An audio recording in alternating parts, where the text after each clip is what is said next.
Tukae na mpangilio kwa nyumba ya Mungu. Amen. Hallelujah. Amen. Omone ne yesaba kwe. Amen. Na twanda tukumukia moko korochiri bagabosi yago sukaye gocha bosirioka.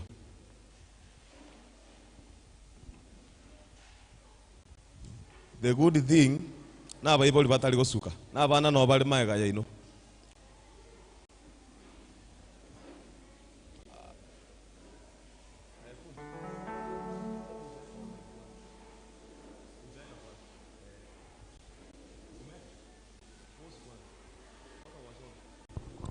Tuendelee kusonga. Wasasi tukitii watoto watati. Amen. Amen. Hiyo anointing ya kutosonga unajua inaenda kwa watoto bado. Vijana tusonge, kuna spaces hapo. Wenye watache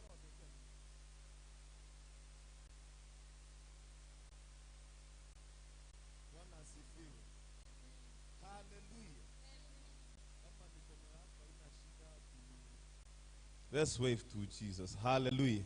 Amen. Hallelujah. Amen. The brother has gone.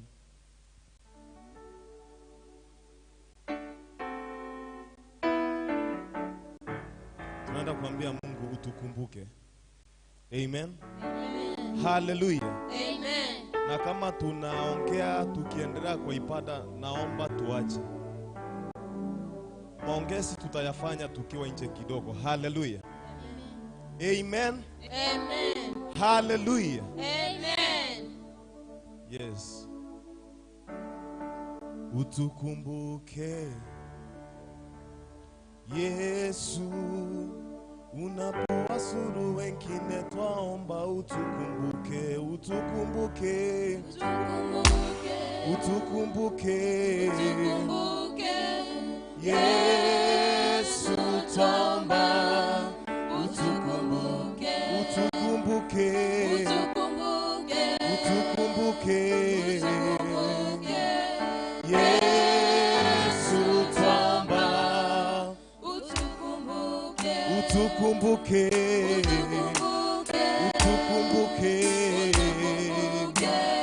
Yesu twaomba utukumbuke, usitupite, usitupite. Yesu twaomba usitupite, usitupite. Yesu twaomba usitupite, usitupite. Yesu twaomba utukumbuke, Yesu utukumbuke. Yesu twaomba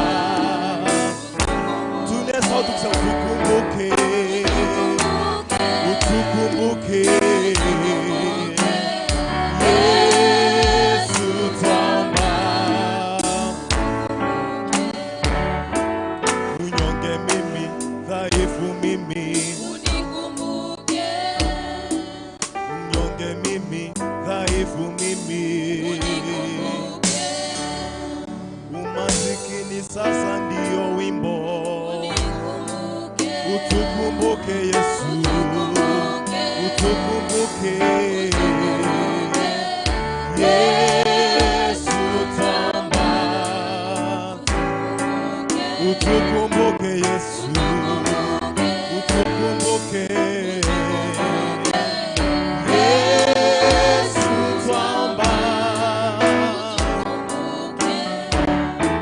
mama huyu taka kunyonyesha, kijana huyu ataka kasi, utukumbuke, utukumbuke Yesu. Yesu twaomba usitupite, usitupite. Yesu twaomba kama nchi yetu ya Kenya Bwana uchaguzi usikupite Yesu. Tukumbuke utulete amani Yesu. Yesu tukumbuke ewe. Wewe ni wema kuna kama wewe. Utukumbuke kama nchi ya Kenya Yesu. Tunapoelekea uchaguzi. Zinulie Jehova sauti zetu kumwambia tukumbuke mwezi wa 8. Tuwe na uchaguzi ambao utakuwa ni bora. Tusiwe na furugu yeyote. Haleluya. Utukumbuke. Usitupite. Usitupite. Yesu tuomba. Unikumbuke. Unikumbuke. Yesu tuomba. Na kama kuna kitu moja siwezi nikakubali, Asha asikusaidie. Kuna vijana wanaendelea kucheka tukiambia Mungu atukumbuke. Acha Mungu akukumbuke na ukicheka unafanya kanisani mwake.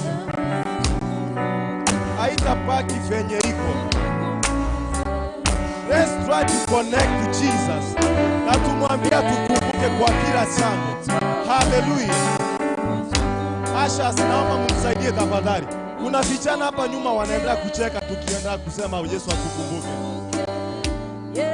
We are not going to take it right as a church. Youth are the church of tomorrow.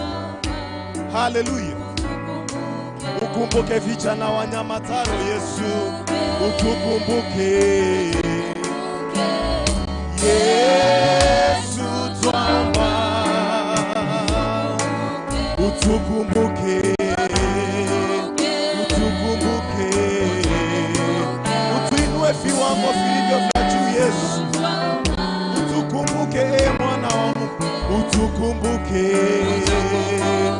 Utukumbuke.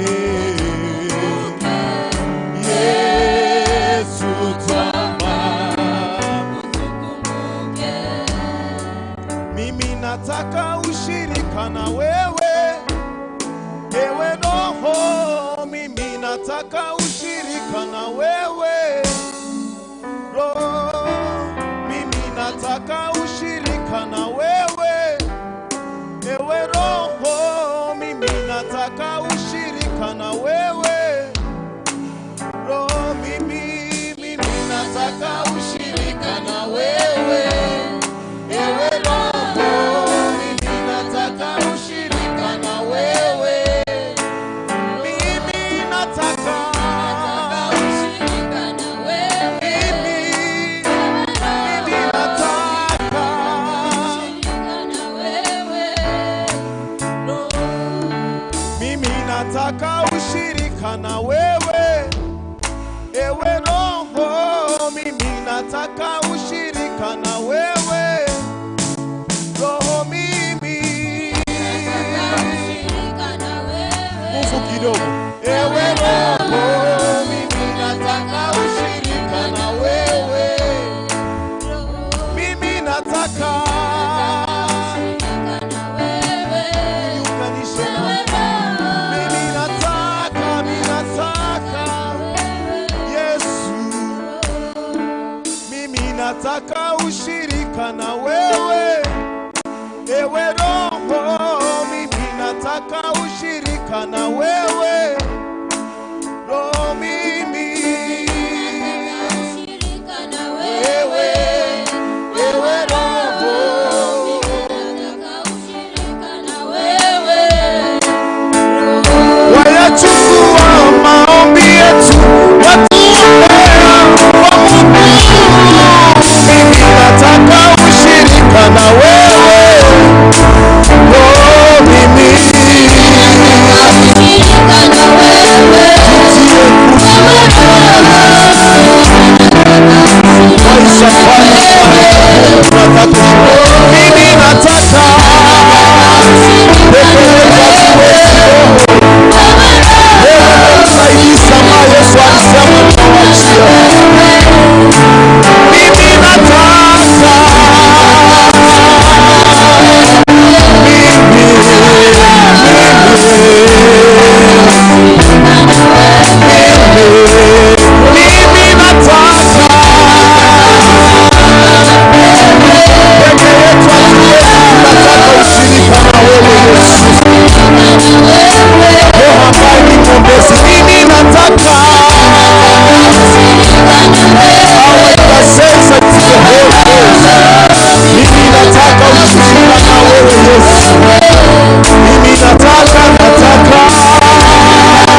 Roho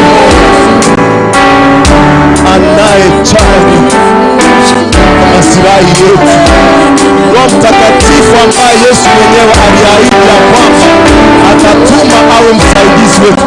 Mimi nataka ushirika na wewe,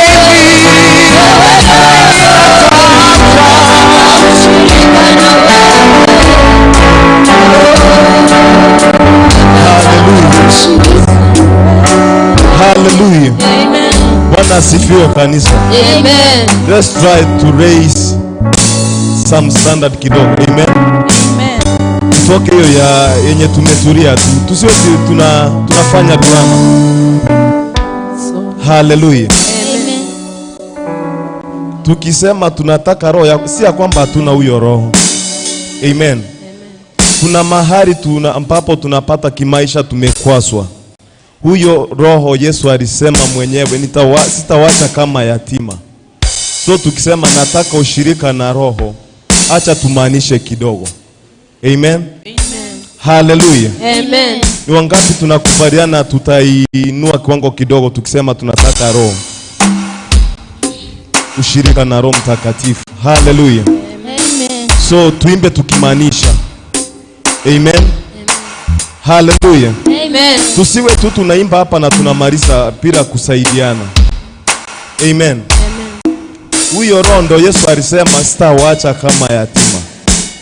Alijua ya kwamba akienda na asiache huyo roho, kuna mahali tutashindwa. Hallelujah. Amen. Kama unaamini na utashindwa ukiwa na Roho Mtakatifu, tuendelee kuinua sauti tukisema tunataka ushirika na huyo roho. Amen. Amen. Tuendelee. Mimi nataka ushirika na wewe, ewe roho, mimi nataka ushirika na wewe. Roho mimi nataka ushirika na wewe.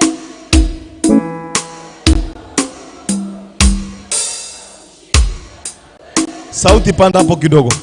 Mimi nataka Yesu.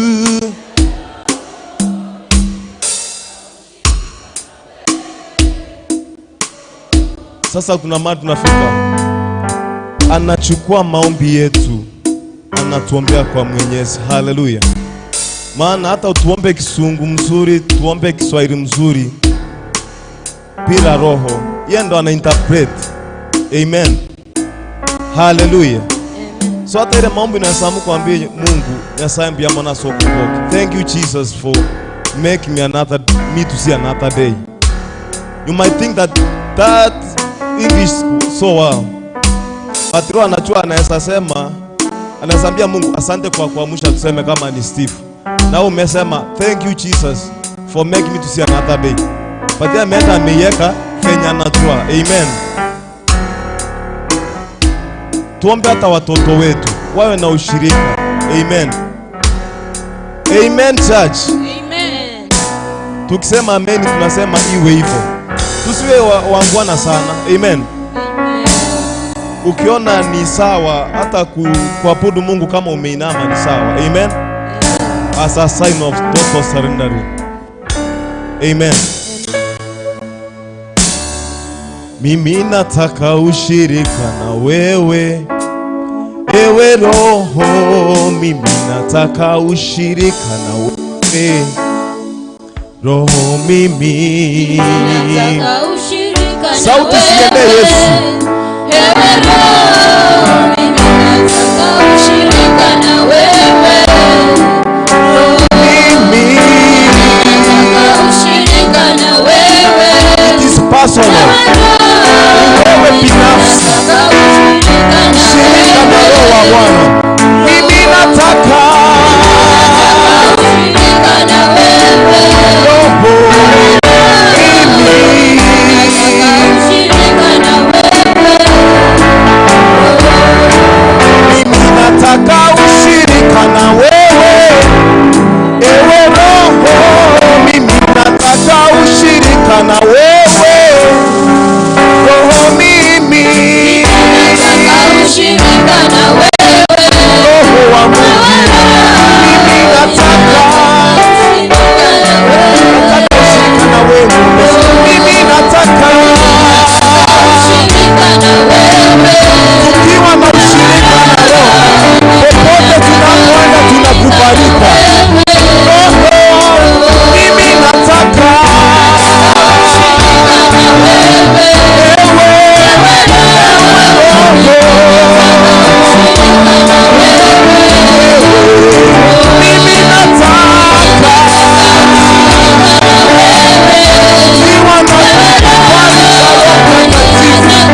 mtu kuna roho ya Mungu.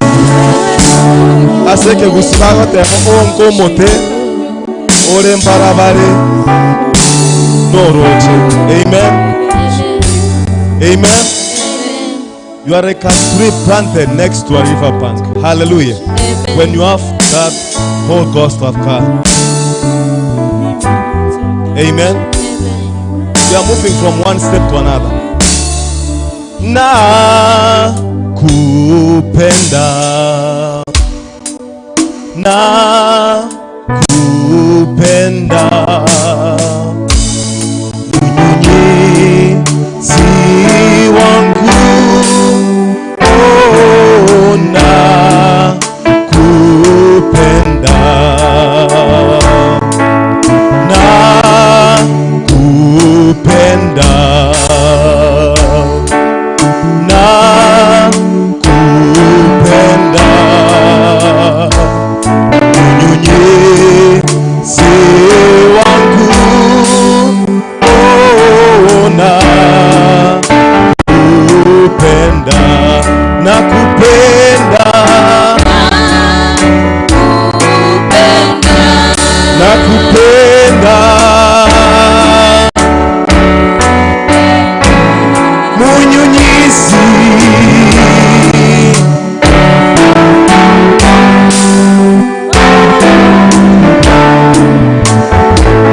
sauti, na kupenda,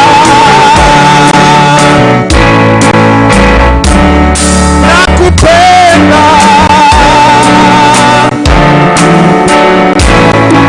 munyunyizi si wangu,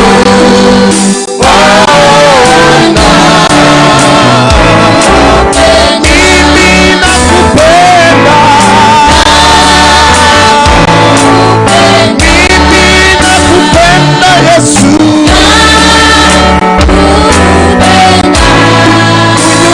munyunyizi si wangu,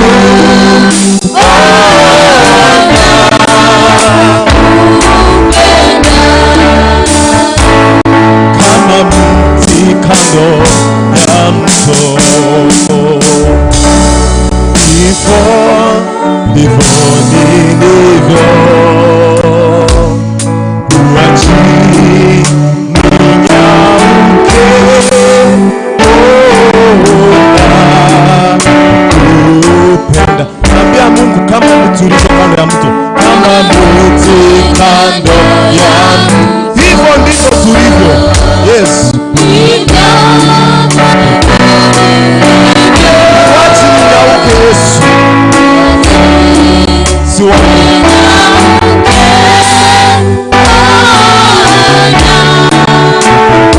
Turudie tena tukisema kama mti kando ya mto, kama mti kando ya mto, hivyo ndivyo ulivyo katika Yesu.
tunasema ni asante. Bwana Yesu, tunakupenda. Wewe ndio baba yetu. Kando yako Bwana hakuna mwingine kama wewe. Ndio sababu Bwana tunasema tunakupenda. Hakuna mwingine.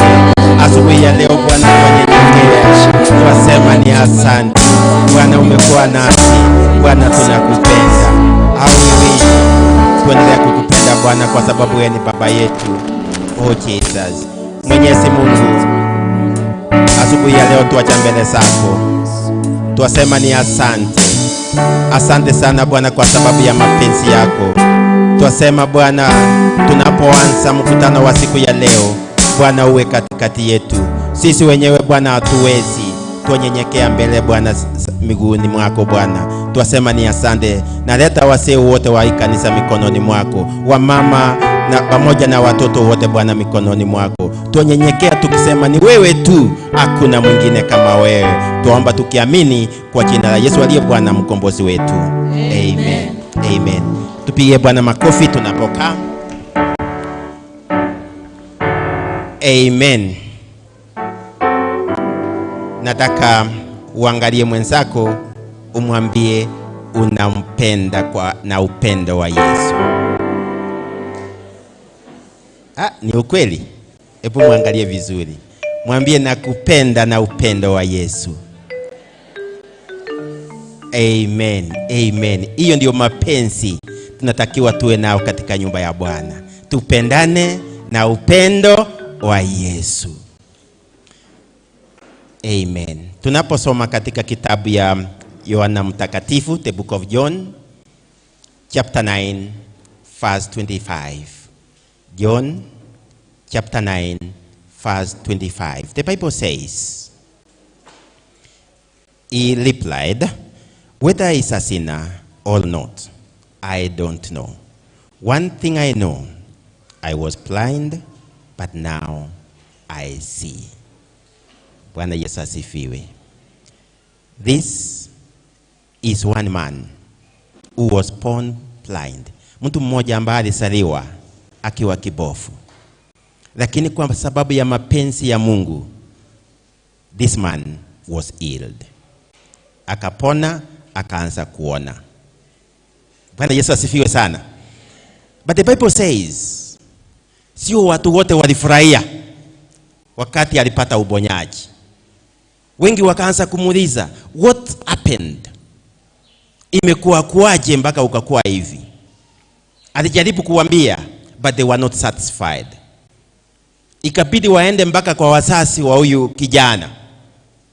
The Bible says, these people asked the parents, huyu kijana ni mtoto wenu kweli? Na alizaliwa akiwa kipofu. And what happened? Kwamba anaona sasa. Do you know what the parents said? Wakasema, one thing we know, huyu ni mtoto wetu. Na alizaliwa akiwa kipofu. But vitu vingine vile imewezekana aone, wakasema yeye ni mtu mkubwa. Wende mfanye nini? Umuulize. Go and ask him. He is of age. Ndio sababu ukisoma verse 23-24, wakaenda mpaka kwa huyu kijana tena wakamuuliza, what happened? Huyu mtu alikuponya alikuwa nani? Do you know that this man is a sinner? Huh? The man replied in verse 25. That's the verse that I like so much. Hakuenda stories nyingi. He just said, one thing I know. I was blind, but now I can see. What is this that you know about Jesus? What is this that you know about your salvation? If you are asked, what can you say? Wengine wetu tunaenda stories. Unajua, nilifanya. This man said, one thing I know. Whether Jesus is a sinner or not, he healed me. Mimi nimepona. You are saved. How I wish this morning, as you are in the house of the Lord, jifunie kwamba mahali ulikuwa mbali sana. But kwa sababu ya mapenzi ya Mungu, you are now in the house of the Lord. Bwana Yesu asifiwe. You are now saved. Useme tu mahali nimetoka ni mbali. Kitu najua nimetoka mbali, mahali nimefika ni mapenzi ya nani? Ya Mungu.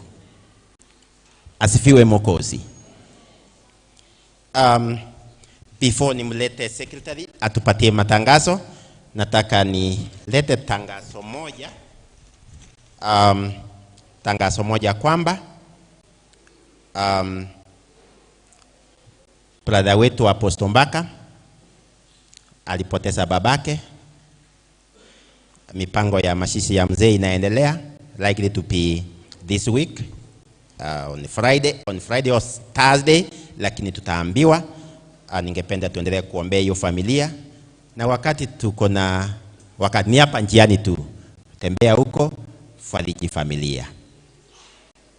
Na mahali ambapo tunatakiwa tuguse as members of the same family, in prayer, in whatever support, please, wacha tufanye ile ambao tumeitwa tufanye. Baada ya ibada, ningependa tukutane na wafuatao for 1 or 2 minutes, small consultation. Nitawaita wale ambao watapaki nyuma kidogo tu wamuone Deacon, Mr. and Mrs. Itaenda hivyo Mr. and Mrs. Kwa hivyo ni familia, Mr. and Mrs. Mark Nyang'au, Andrew Munge, Jackson Nyakundi, Giles Ogero, Aperi Moranga, James Okeri, Kennedy Maragia, Samson Nyarondia, Davis Mayogi, Kristoba Nyagaka, Isaac Kumba, Penad Nyamwesi, Makariga, Enel Moruli, Samuel Bosire, Vincent Mokua, Frederick Nyamari, Fred Mairula, Kaka Sungura Rogers, and James Abuga.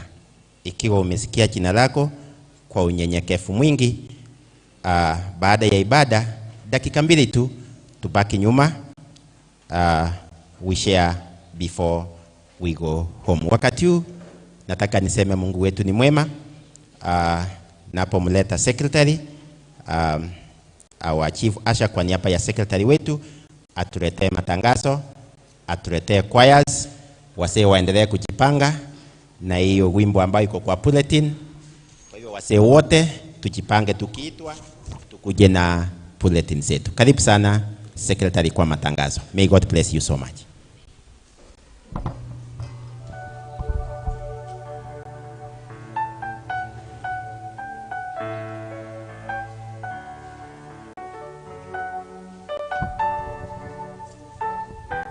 Praise God Church.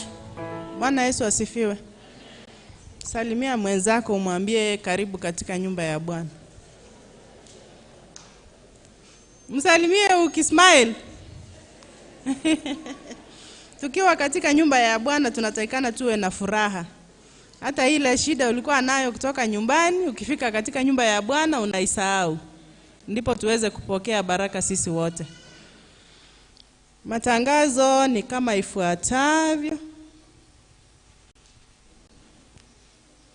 Zion Fellowship will be on duty this week. Zion Fellowship tuko wapi? Tuinue mikono juu. Zion. Nimeona apostle huko juu. Zion. Wapigie makofi. Nadhani tunaposema fellowship fulani ndio iko on duty, tunaelewa kukaa on duty ni nini. Kukaa on duty ni kushughulikia nyumba ya mchungaji. Asilale njaa, asiamuke bila kiamsha kinywa. Tuko pamoja? Saa zingine tunaenda tunasahau kwa sababu ya shughuli nyingi, ndipo inakuwa vizuri tukumbushane leo baada ya ibada. All Zion members mkutane na apostles wenu, Apostle Andrew Munge. Tangazo la pili,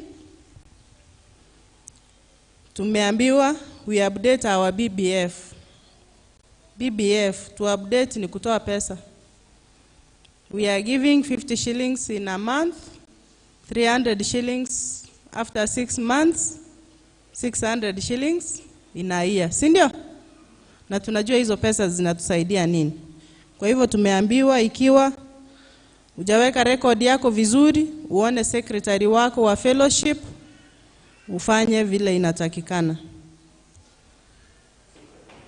There will be worship experience on 7th. 7th itakuwa ni Jumamosi kuanzia saa 3 hadi saa 11. Ukiangalia hiyo bullet wameandika kuna ladies and men meeting on 14th, imekuwa cancelled, imerudishwa tarehe 7. So all ladies, men, mkutano utakuwa tarehe 7 kwa sababu tarehe 14 kutakuwa na mashindano. Nimekuwa nikitangaza ladies tukutane tujifunze wimbo ambao tungeenda kuimba. Ilikuwa mwanzoni ni Minyingwa, lakini marekebisho yamewekwa hivi leo kwamba tarehe 14 tutaenda kuimba Ekerore P.A.G huko Nyanjwa. Kwa hivyo tumeombwa all ladies tubaki nyuma, tuambiwe jinsi ya kujifunza huo wimbo. Ni set piece. Wakati umekwisha, sijui kama tuta catch up. Tangazo lingine, there will be Lord's Table on 15th May. 15th May itakuwa next week part 1. Ndio tutakuwa na the Lord's Table. Tumeambiwa tujiandae kwa ajili ya hiyo. Mount Carmel wameombwa na apostles wao wabaki nyuma baada ya ibada. Board meeting pia wameombwa wabaki nyuma baada ya ibada. Kulikuwa na mkutano, wangekutana last week lakini tukaenda kumfariji mwenzetu Apostle Mbaka. Kwa hivyo board meeting itakuwa leo baada ya ibada. Tangazo lingine, all those students who did form 4 tulikuwa tumepanga wangepata chai ama soda na mchungaji. Kwa hivyo wale walifanya form 4 na class 8 baada ya ibada kutakuwa na soda ama chai, mbaki nyuma mkunywe chai na pasta pamoja na Sunday school teachers. So kama wewe ni mwalimu wa Sunday school pia umeombwa ubaki nyuma uwapatie moral support.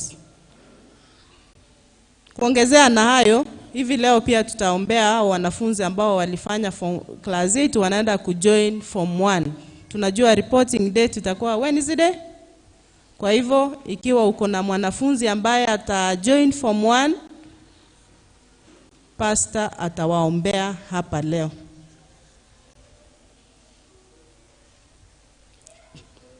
Choirs next week tutakuwa na Zion and Church Choir. Today we'll start with Macedonia East and then Solomon. Macedonia East na Solomon itafuata. Karibu.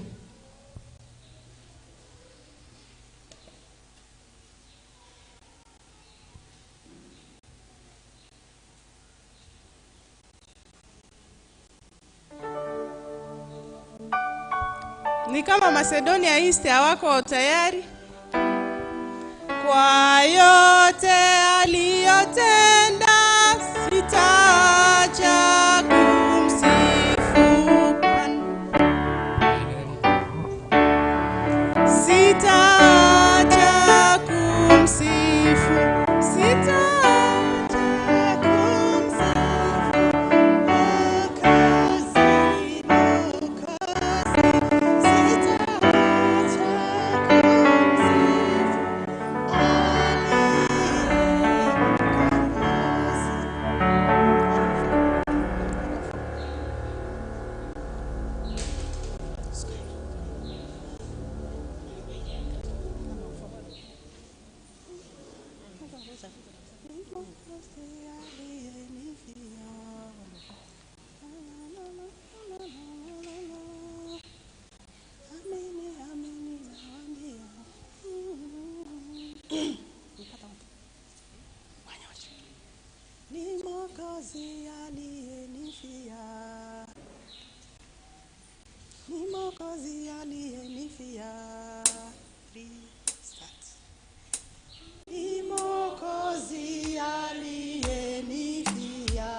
Nitamwimbia Bwana kwa kuwa yeye ameniona.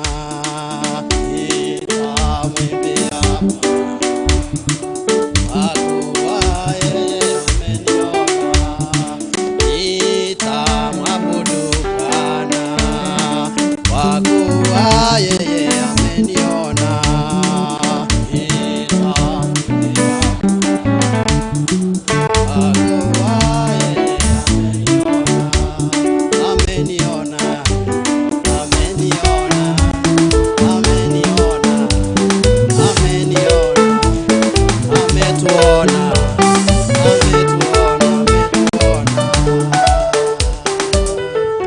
Bwana asifiwe. Tuimbo wimbo kwa bulletin. Sitaacha kwa yote, kwa yote.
Let us appreciate all the choirs.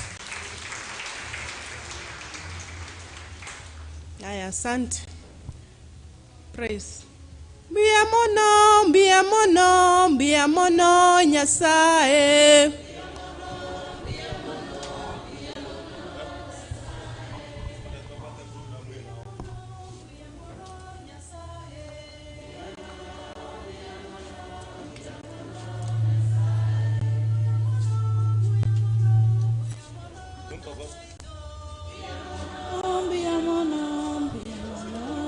Yes, Jesus.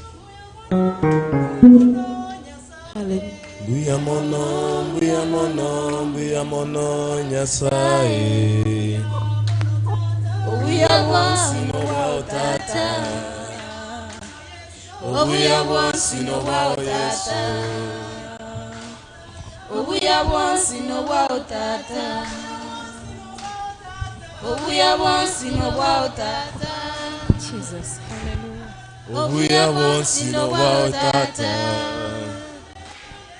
Obuya bonsino wa otata. Obuya bonsino wa o Yesu. Obuya bonsino wa otata. Obuya bonsino wa otata. Obuya bonsino wa otata. Buya mono, buya mono, buya mono, Buya mono, buya mono, buya mono, Buya mono, buya mono, buya mono, Buya mono, buya mono, buya mono, Buya mono, buya buya mono, buya buya tata, buya buya Yesu, buya buya mono, buya mono. Hallelujah. Amen. Bishop, please nikuparie tu. Kuna kitu moja yenye nachukia. Kuona mwana yuti akicheka kanisani. Hallelujah. Wazazi naomba muangalie watoto wenu. Kwa hiyo hali ya kuabudu na kutukuza Mungu, but pick in on your children. Amen.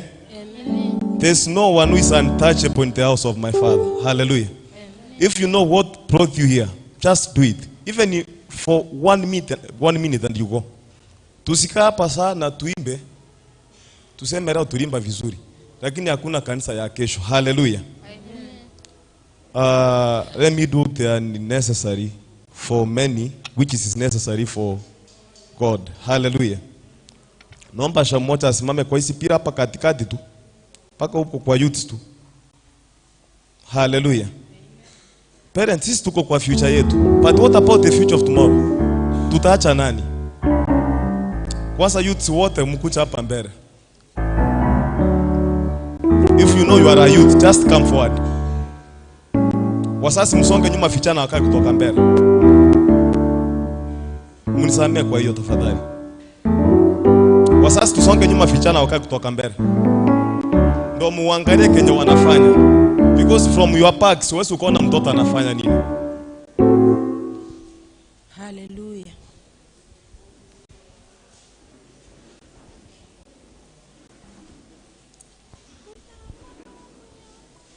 Na kwa siara Bishop, tafadhali funja hiyo protocol ya kukaa tu. Vijana mbele, wasasi kutoka nyuma. Ndio muangalie fenye vitu wanafanya. Kutoka hapa sisi tunaona. Ni fenye mimi siwezi nikavumilia nione kichana mwenzangu akipotea. If you know you are a youth, just step forward. Wasasi wakae kutoka nyuma. Hawa mbele mko sawa. Kuna place youth wamejificha hapo nyuma. Hapa kaa tu fenye mko hivi hapa. Hapo nyuma.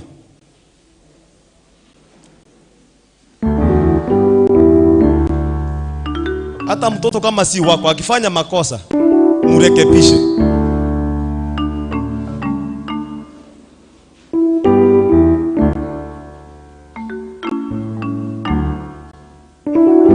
Hata tukika kama praise and worship team tukae, Bishop aanze kuhubiri.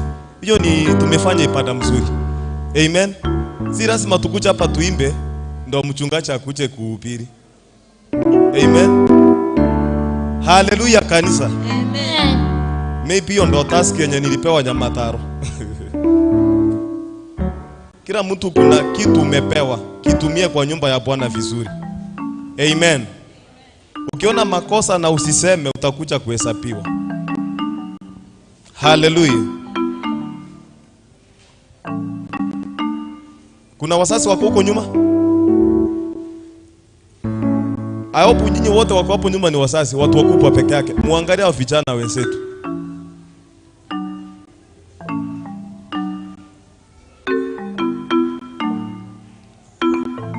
Sisiki kuimba praise kundu, please. Praise tutaimba kama dakika 2 mchungaji akiingia. Let's do worship.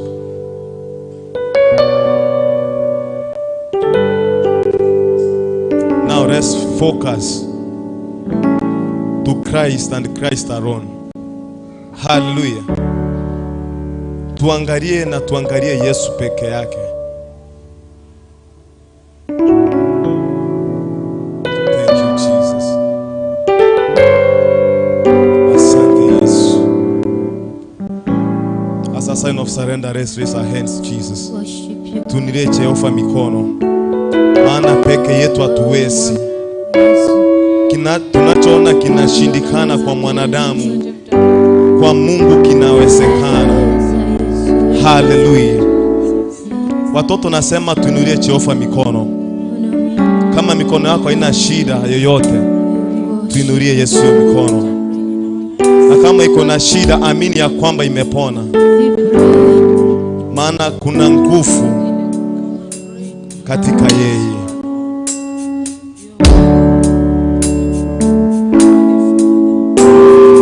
Waweza, waweza, waweza Mwokozi, waweza mambo yote, wewe mwaminifu. Waweza, waweza, waweza Mwokozi, waweza mambo yote, wewe mwaminifu. Waweza mambo yote, wewe ambie Bwana, wewe waweza, waweza, waweza Mwokozi, waweza mambo yote, wewe mwaminifu. Waweza yote, wewe mwaminifu. Waweza mambo, wewe mwaminifu. Waweza yote, wewe Bwana. Waweza yote, wewe Mungu. Waweza yote, wewe Bwana. Hakuna kinachokushinda, hakuna kisichowezekana. Wewe waweza,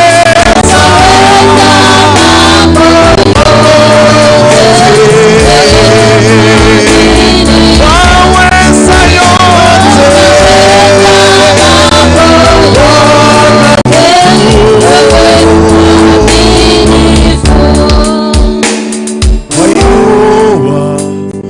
wainua, wainua Mwokozi, wainua, wainua Bwana, hakuna naweza shusha.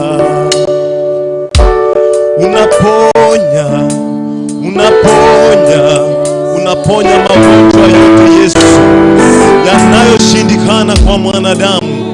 Wewe unaponya Bwana.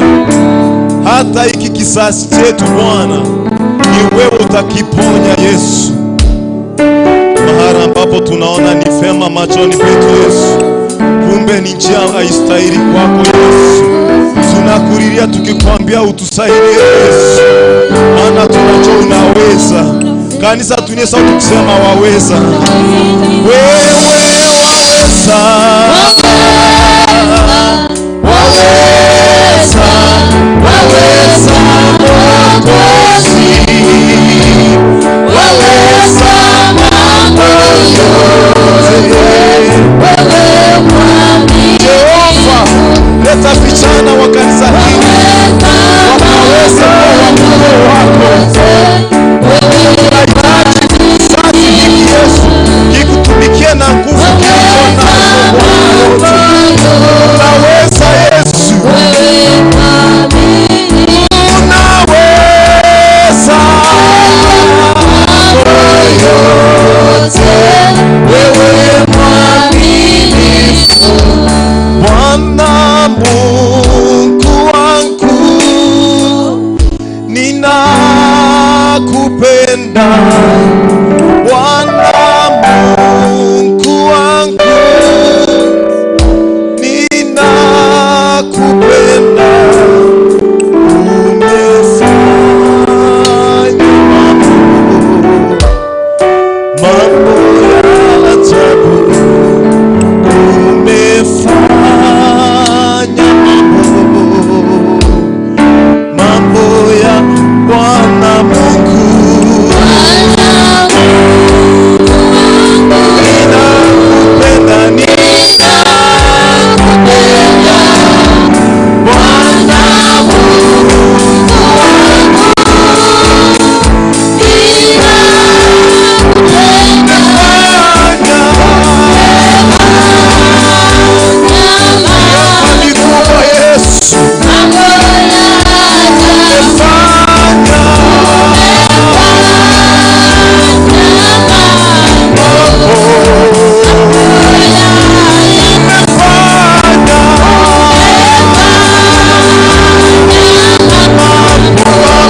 ukiwa katika hiyo hali, kuna kitu naomba ukifanya kutoka ndani mwako. Hallelujah. Brother, reduce kidogo. Nilisema there is something which is unnecessary to you, but to me it is necessary, and the future church. Hallelujah. Amen. I know we have, hata nitumie Kiswahili, najua tuko na vijana wako na nguvu. Hallelujah. Wenye wanastahili kukaa nurtured na mambo ya praise and worship. Tusitegemea peke yao. Hallelujah. Amen. Hata kama wewe ni mkubwa na una feel, unajisi kutoka ndani mwako kuna kitu inakusukuma ujoin praise and worship, just kuja mbele. Bishop ataombea. Nilisema leo tutafanya the necessary. Hallelujah. Wenye wana feel wanataka kuchunga na praise and worship, tusonge tu mbele. Kuna vitu Bwana anaenda kufanya. Usiangalie mtu, usiangalie jirani yako. Just come. Hata kama uko kanisa achu, wewe teremka tu. Bishop atawaombea. I'm feeling kuna watu. Usiwe na woga. Mwenye naongoza ukajua kesho nitakuwa wapi ama mwaka ujao. Na maanisha kama unataka kujiunga na praise and worship kwa kumtumikia Bwana, just come forward. Tusimama hapa. Wenye wanataka kujiunga na praise and worship tukuje. Ndoko ngie mioyo. Si mimi nafanya hivi, sijaifanya hivi. Onye koiwete no tagetego join praise and worship injuo.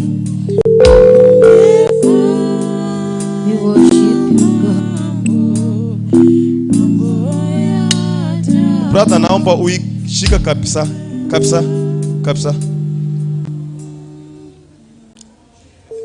I don't know. Magari mongi wete. Mnanisikia huko nyuma? Kama mnanisikia nipungie mkono. We have youths in campuses, in colleges of Nyamataro. Stay on. Yesu Kristo. Any youth mwenye ndikuja nikapata Nyamataro, just come forward. Kwa ile muda hata kama uko long all day, uko 1 month nyumbani, just come. Kuna vitu tutaenda kufunja hii kanisa. Nataka hata nikienda miaka 10 nirudi, napata youths ndio wameshikilia. Amen. Amen. So youths wenye nilikuja Nyamataro nikapata from 2016 hata kwenda nyuma kuja hapa, tukuje tuwote mbele. I know we can nurture you. Just come. Bishop, tukinunua vyombo, tutaenda kuwaya watu kutoka nje wakuja kutuchezea hapa. Haiwezekani.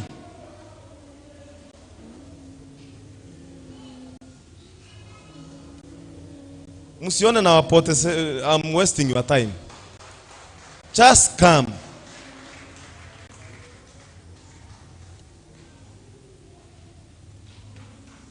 Si lazima uimbe. Bishop hata akienda kusimama kutoka hapa, unaweza mpepe hata pipiria. That's one way of worshiping. Just come. Hata ukiwa primary, I know we can nurture you. If it means we are going to use a lot of money to invest kwa our, we will do so. Amen. Kama ni kuwaletea mwenye na wa train, mimi nimejiforuntia. I be giving money. Hata kama sina. Tunasareta watu kutoka nje wakuja wa train. But waendelea kufanya huduma hapa. Wakifanya hapa watakuwa internationals. I know mnasana na wasumbua. But in the next 20 years ama 15 mtakuwa mbali mkitumikia Bwana. Mumtumikie kwa fedha zenu, elimu yenu. Unajua kuna vitu watu wanaangalia wanasema kanisa ya P.A.G. eti wenye wanairidi mostly ni wachinga. Bishop mwesikia hiyo? Acha tutoe hiyo. Hata tukiwa na elimu, tukae engineers, tukae pilots, but still we can worship God. Aba hivyo lintoi wana ine. Ama we invest in education peke yake kwa watoto wetu. Wasasi kama munanisikia tuseme amen. If you cannot be able to tell your children to worship God, I can. I know where God has brought me from. Hallelujah.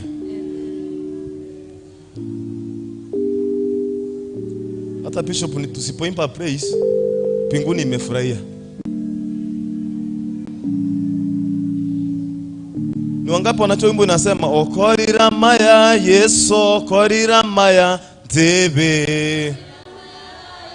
If you cannot sing okorira maya saba rete bosiga igabana baino. Moriko bataibache patnya sao tebire bache. Wapi shangwe na vigelegele. For only 3 minutes. Sasa niangalie ni saa ngapi? Bishop akuja.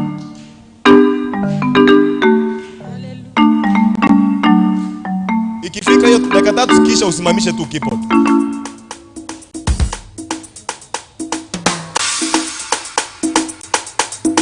Now we can face the congregation as we praise God. Musiangalie watu wakisema eti yenye watasema. Wewe na Mungu wako. Hallelujah. Amen. Musiimbe kwanza. Dakika moja waimbe, tuimbe dakika 2 sote tumalize. Tunaanza na nyinyi. Okorira maya Yesu okorira maya ntebe. Okorira maya mwana Nyasaye okorira maya ntebe. Okorira maya Yesu okorira maya ntebe. Okorira maya Yesu okorira maya ntebe. Okorira maya ntebe. Okorira maya Yesu okorira maya ntebe. Okorira maya ntebe. Okorira maya okorira maya okorira maya okorira maya okorira maya okorira maya Asomogi mabaito okorira maya Sekanisa ya eito okorira maya okorira maya okorira maya Atenya mataro okorira maya okorira maya okorira maya okorira maya okorira maya okorira maya okorira maya okorira maya okorira maya.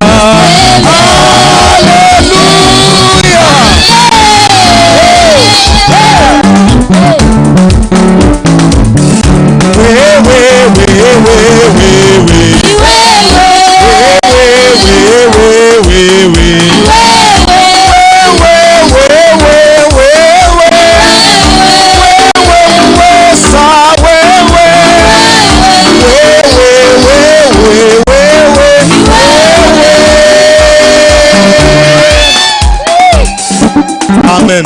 As Bishop is coming awaombe, na waomba kanisa kitu moja tafadhali. Hawa watoto wote musi expect waanze kuwaimbia kikisi kama yenye nimeimba hapa. Hallelujah. Ndio iwana ina Bible. Hiyo ni kitu imefanya nisimamishe. Moja kana babe nekeko babe rode ile kobatera liege songo nege Swahili. Hallelujah. Tafadhali muwafumile Kenya watakuwa as we train them and nurture them. Kenya watakuwa wanafanya kama ni Kisungu. Mumewapeleka shule wamesoma. Hallelujah. Ukisoma Nyamataro hiyo preti nimesema a church what? Soma hiyo preti ni mko nayo. Bishop karibu.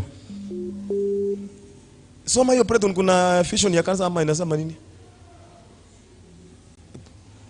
Hey brother, nisaidie hiyo preti niko hapo.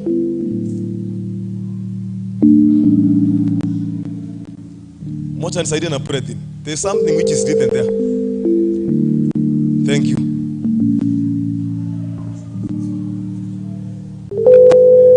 To become now the vision of Nyamataro, to become a Christ worship center of choice in the region and beyond. Amen. Turudie hiyo, to become. When you say to become, it means it's not to become. To become. Kwa sauti wasas, to become. To become. Sauti isidi hapo. To become. To become. A Christ worship center of choice. A Christ worship center of choice. In the region and beyond. In the region and beyond. Believe in that. Hawa watapeleka in the region and beyond. Amen. In the region and beyond. In the region and beyond. Munaweza kuwa msione hiyo sahi, but I'm seeing that. In the region and beyond. So wakienda in the region and beyond, tutacharibu tuwafunze kikisi kidogo sa nyimbo, but mostly fenye masomo yao iko, fenye Mungu amewasaidia, mumewapeleka shule mzuri, wamesoma Kisungu na Kiswahili, moba ile china gani nilisema nginyori yeta linata yaba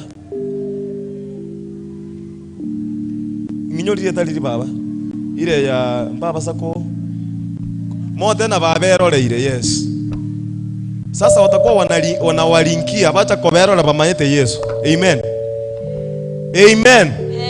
As we usher our bishop, wapi shangwe na figelegele. Amen. Amen. Amen. Hii kanisa hapa juu hapana. Kanisa juu tupige bishop makofi. Akienda. Amen. Yes, tuchiunge na kanisa ya chini. Wapi shangwe na figelegele. Amen. Woo. Thank you. Amen. Ningependa watoto wetu mniangalie hapa mbele.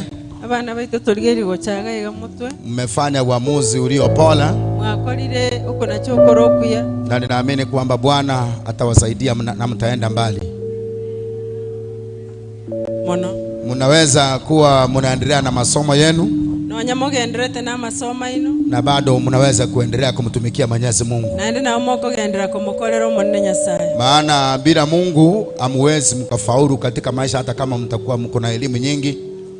Na mutwara masomo manene onyamubwati Nyasaye timukonyara kugenda. Mungu atawapeleka mbali kwa jina la Yesu. Nyasaye nabaira gitambo kerekene. Tuinue mikono yetu juu ninapoomba kwa ajili yenu. Amen. Inueni mikono yenu juu hivi. Baba, katika jina la Yesu, nakushukuru sana kwa sababu wewe ni Mungu ambaye ni Mungu wa baraka. Unasema utatubariki na watoto ndio hawa wako mbele yetu. Umewabariki katika masomo, umewabariki katika afya, na naomba kwamba ukawabariki katika mambo yako. Leo hii wamesongea mbele, Jehova Mungu, wakawe watumishi katika madhabahu haya. Ukaweze kuwasaidia, wakaweze kuajana na yale ambayo labda yanawafuta nyuma, wakasonge mbele, wakutasame wewe uliye na nguvu nyingi, kuwasaidia na kuwainua na kuwezesha yale ambayo hawawezi. Kwa jina la Yesu wa Nazareti, natamka baraka za utumishi juu ya maisha yao. Wakakubarike mijini, wakubarike masambani. Wakawe watumishi ambao watakao kutumikia mahali popote watakapokuwa, watawakilisha madhabahu haya wakisema kwamba sisi tumezaliwa Nyamataro na tumekuwa Nyamataro na bado tunaendelea kusimama na neno la Bwana.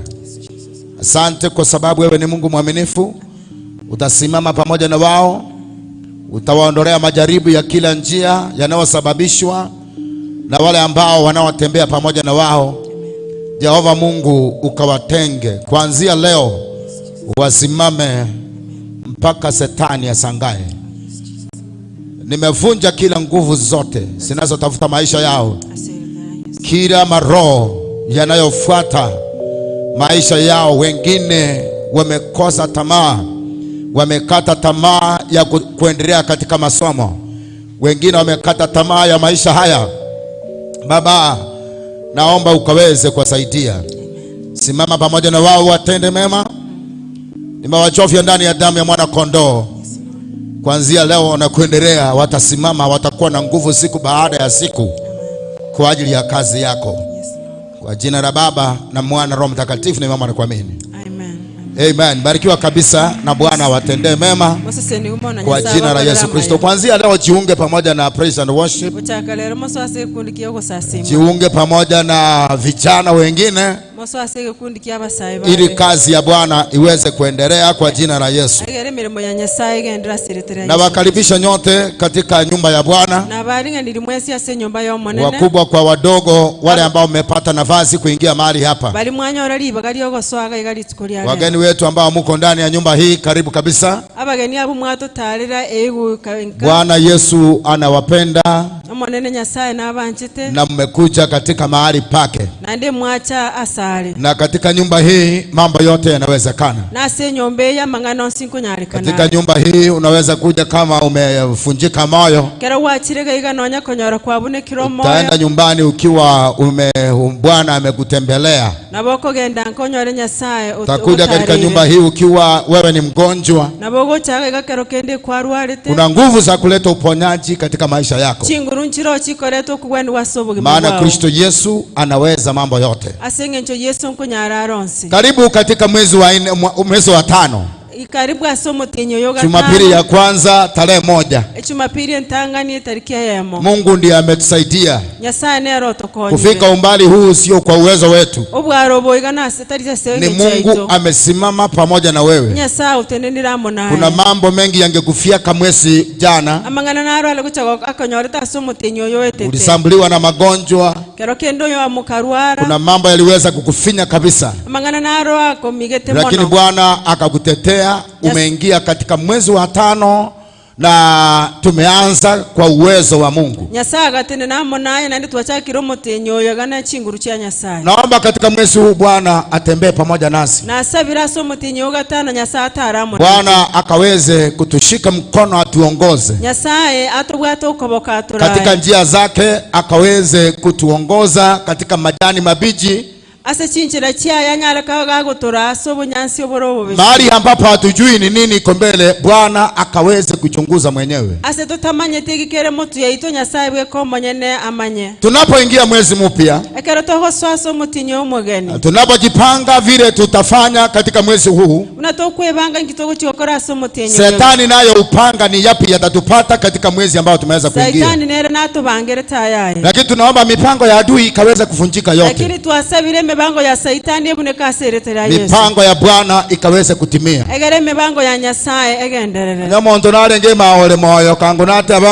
Amina. Kama kulikuwa mtu hapa ndani angesema amen. Mipango ya adui kinyume na maisha yako, mipango ya Shetani, mipango ya ajali barabarani, mipango ya mikozi katika mahali unafanya kazi, maroho ambayo yanayokuinukia, yanayokutafuta usiku na mchana, ambayo yamejipanga na yamejihami kabisa katika mwezi huu, kwamba yatajaribu yawezavyo mpaka ya kuanguse chini. Mesimama katika madhabahu haya, nikigeuza hizo nguvu zao zote na mipango yote ya adui kwa jina la Yesu. Naomba kwamba Jehova Mungu atembee pamoja nasi, aliye Alfa na Omega, mwanzo tena mwisho, anayetenda yale mwanadamu hawezi akayatenda, na akakutendea katika mwezi huu.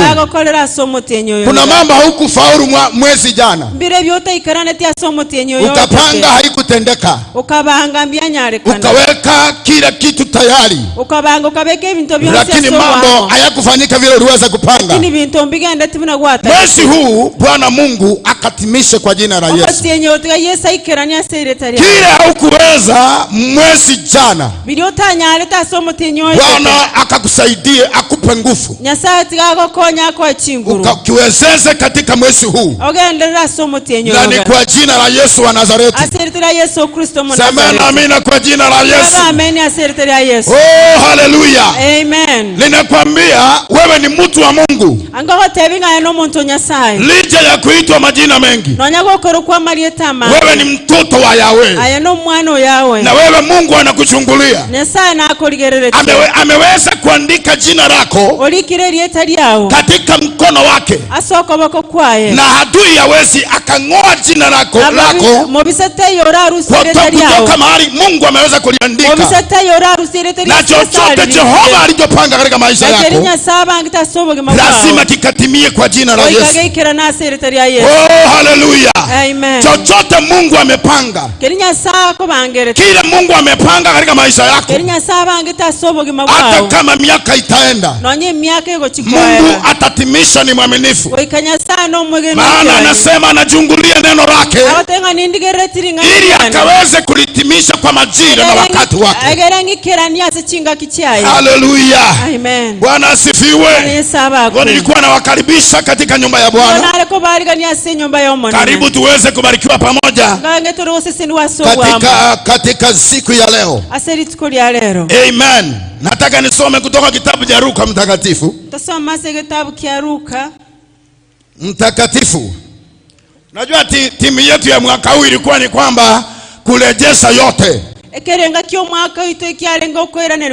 Restoring all. Hiyo ndio ilikuwa jambo kuu katika mwaka wa 2022. Nataka kusoma kutoka kile kitabu cha Luka mtakatifu, mlango wa 7. Na ningependa interpreter wangu akaweza kusoma mstari wa 11 kwenda chini tukaweza kubarikiwa.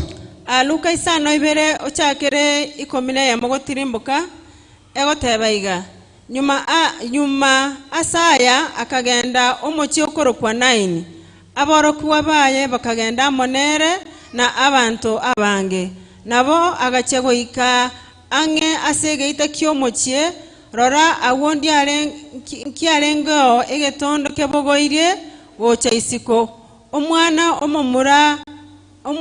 omomoima asengina na ngina no mubara korenge na abantu abange bomochie mbarenga monere na ekero monene achekomorora akamororera mabera akamotebia torera. Verse 14 akagendange agakuna ekige akabogoria ekige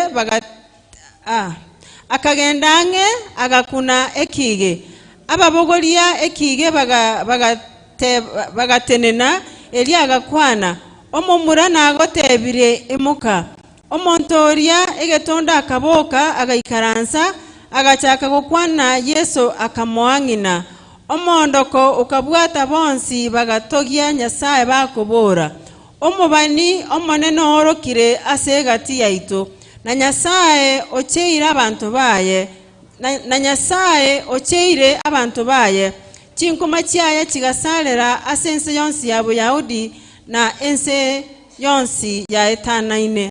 Amen. Bwana asifiwe. Amen.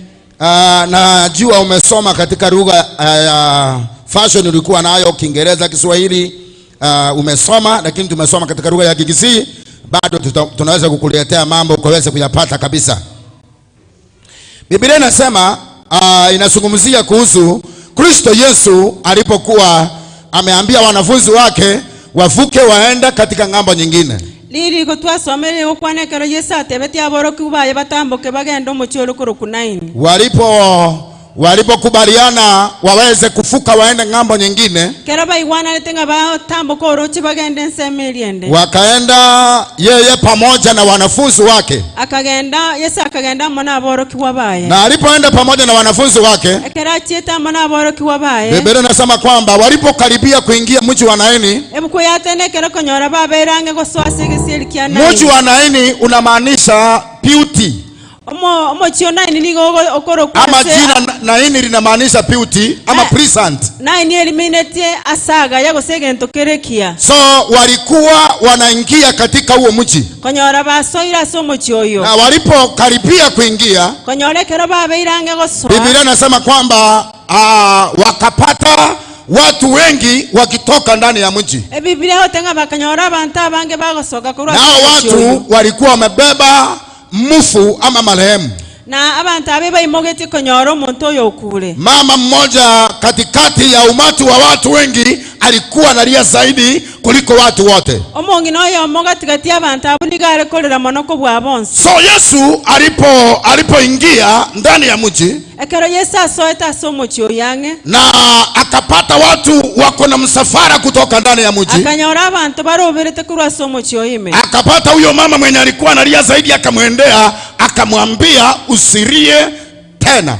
Agaikanga akanyora omongi nori ole kolera akamotebia atolera naende. Mama akakimya. Omongi nori agakira. Na akaenda kwa watu ambao walikuwa wazee, vijana, watu wenye nguvu ama chuma, walikuwa wanabeba mwili wa marehemu. Akagenda sa abantu baliye bayimogeti omwana oli konyora okure. Nao pia akawaambia simama. Akabatebia tenena. Akaguza kile kibebeo, agakuna esa egentu kerike mogeti omwana oli. Akanena neno kwa yule mfu.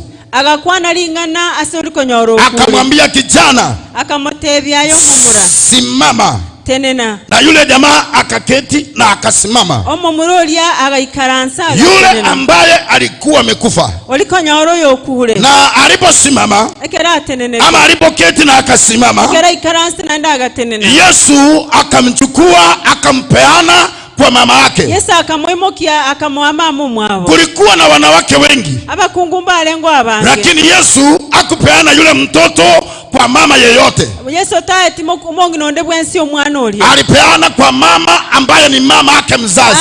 ete mama umwabo mwana oye. Tunapozungumzia kuhusu mambo ya restoration, ekera togo kwana igoro yokwera neno, tunamaanisha vitu vyetu vilivyokuwa vyetu lakini vikachukuliwa. Nigo togo kwana igoro y'ebintu biri byarenge byetu lakini bikari. Na Mungu sasa anapokuja anakuja kurejesha. Na ndekero Yesu ichire nigako birania. So Yesu akamusha yule kijana. Yesu agatebya omwana oli omumura. Na alipokuwa mzima, ekera abete moyo na inde, akawa mwenye hai, ekera atwale tobogima na inde, ama akawa akona uhai, ekera atwale tobogima, akampeana kwa mama yake. akawa omongi noli omwana oyo. Na alipopeana kwa mama yake, ekera omongi noli ayetu omwana oyo, kasi ya wale waliokuwa wanabeba marehemu abali egasi yabali bali bayimogeti omumura oli okwete ikafika mwisho. Egaikomo elio, Maana yule walikuwa wanabeba alikuwa anajitembelea mwenyewe, esenge ncholi bono imokiwo chakire gotara bwe komo nene, akubebwa tena, taimo kiri naende, akaweza kutembea kwa miguu yake, agachaka gotalera bwe, na akaenda nyumbani kwao na mama yake. akagenda soba na mama umwe. Wale ambao walikuwa wametengeneza simo ama kaburi,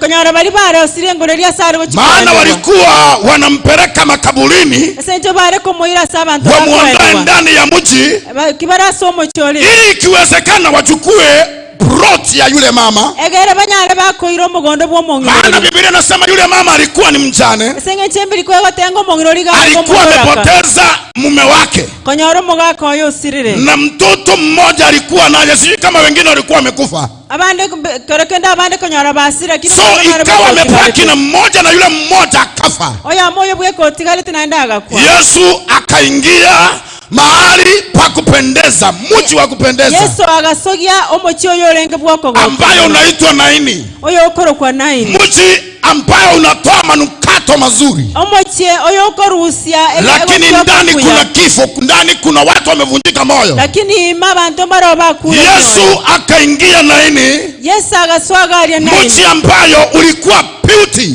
omochio yorenge okogokia mano, lakini ndani mama mjane analia, lakini gati abo mongena naro ndani mama mjane amepoteza mtoto wake, mokubara ko yo siriyo mwana, na watu wanamshindikiza kutoka ndani ya mji, nabantu komoga komsoka bana somo chini, wanaimba nyimbo za dini, bagatera chamatera aliyenchi, wakisema imempendeza Mungu atanga ya mogo kirinya sai kupeleka mtoto huyu wa mjane. ko iro mwana oyo bwo moboraka. Yesu akaingia, Yesu agasoa, akasema ni restoration, agateba nkoira ni, akasema ni Yesu, agateba no kuikangira ni, akasema makaburi mwendi, agatenda bono chimbere chicho, akasema wale mnabeba kasi kazi imekwisha. Atanga bali moyo getiga kazi. Lazima mtoto huyu apate kuwa mzima. Oiko mwana yatwara Na yule mtoto akamuita kwa jina lake. Ando mwana lyakarangirwa sere. Na Biblia inasema kwamba akawa mzima. Ebukwetengo mwana lyagatwara moyo. Akaketi akasimama. Akaikaransa agatende. Na Yesu wa Nazareti. Na Yesu mwana wa Nazareti. Akampeana kwa yule mama ambaye ni mama mjane. Akaamongino lyo mubara ko mwana oye. Akaenda nyumbani na mtoto wake. Akagenda nkano mwana oye. Nimekuja nikwambie mchana wa leo. Atira somo gasoyongo tebiga. Kwa jina la Yesu wa Nazareti. Asiritira Yesu Kristo Nazareti. Unaweza kuwa unaishi mahali pazuri. Na wala nyoro gomenyeta saga ya. Unakaa na watu wazuri. Omenyeta na abantu abaya. Lakini bado ndani yako tumaini limevunjika. Lakini imeyao gasemeri kwa mambo hayajakuwa vizuri. Mangana talibuya. Unawezekana wewe ni memba wa kanisa hili. Ambaye unakuja Nyamataro P.A.G. Nyamataro. Lakini ndani ya moyo wako uko na shida kibao. Lakini somo yo imenoka ndani ya moyo wako na familia yako uko na mateso. Ase familia yao mochano. Mambo hayajakwenda vizuri. Mangana tara kogenda. Usiku na mchana unalia. Ukiuliza ni nani atanisaidia? Ukiongea na pastor upate msaada.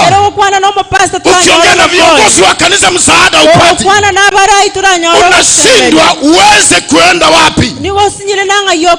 Yesu ambaye ni wa Nazareti. Ambaye ni wa urejesho. Mungu wa kurejesha. Mungu wa kurejesha yale yote ambayo amekufanya umelia miaka na miaka kwa jina la Yesu. Oh, haleluya. Amen. Watu wengi kutoka ndani ya mji mzuri, mji wa Naini, mji wa kupendeza, walikuwa wamebeba mufu, walikuwa wamebeba mtu amekufa, wanamondoa ndani ya mji, wanampeleka nje ya mji ili waweze kumshika ale kwa jina la Yesu.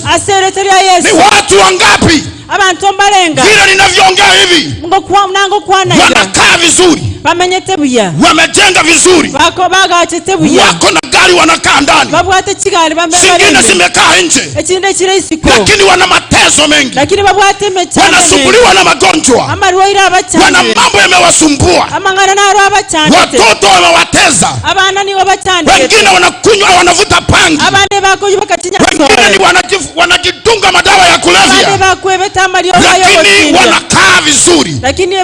Yule ambaye ataleta mabadiliko, yule ambaye ataleta ushindi, yule atasababisha kilio kiweze kufika mwisho, sio kanisa la Nyamataro, lakini ni Kristo Yesu mwana wa Mungu.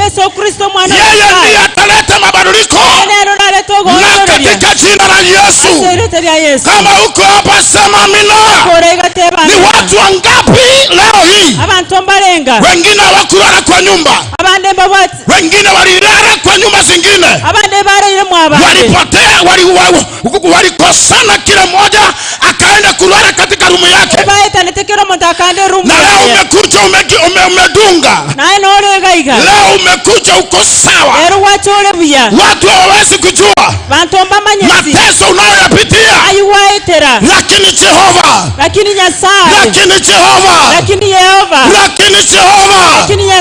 Mungu anayeweza mambo yote, aliyemuona yule mama mchane ambaye alikuwa amefika mwisho, jibu ilikuwa peke yake, ni mtoto wake aweze kuwekwa kaburini. Yesu akasema hapana, haitawezekana. Mwezi huu wa 5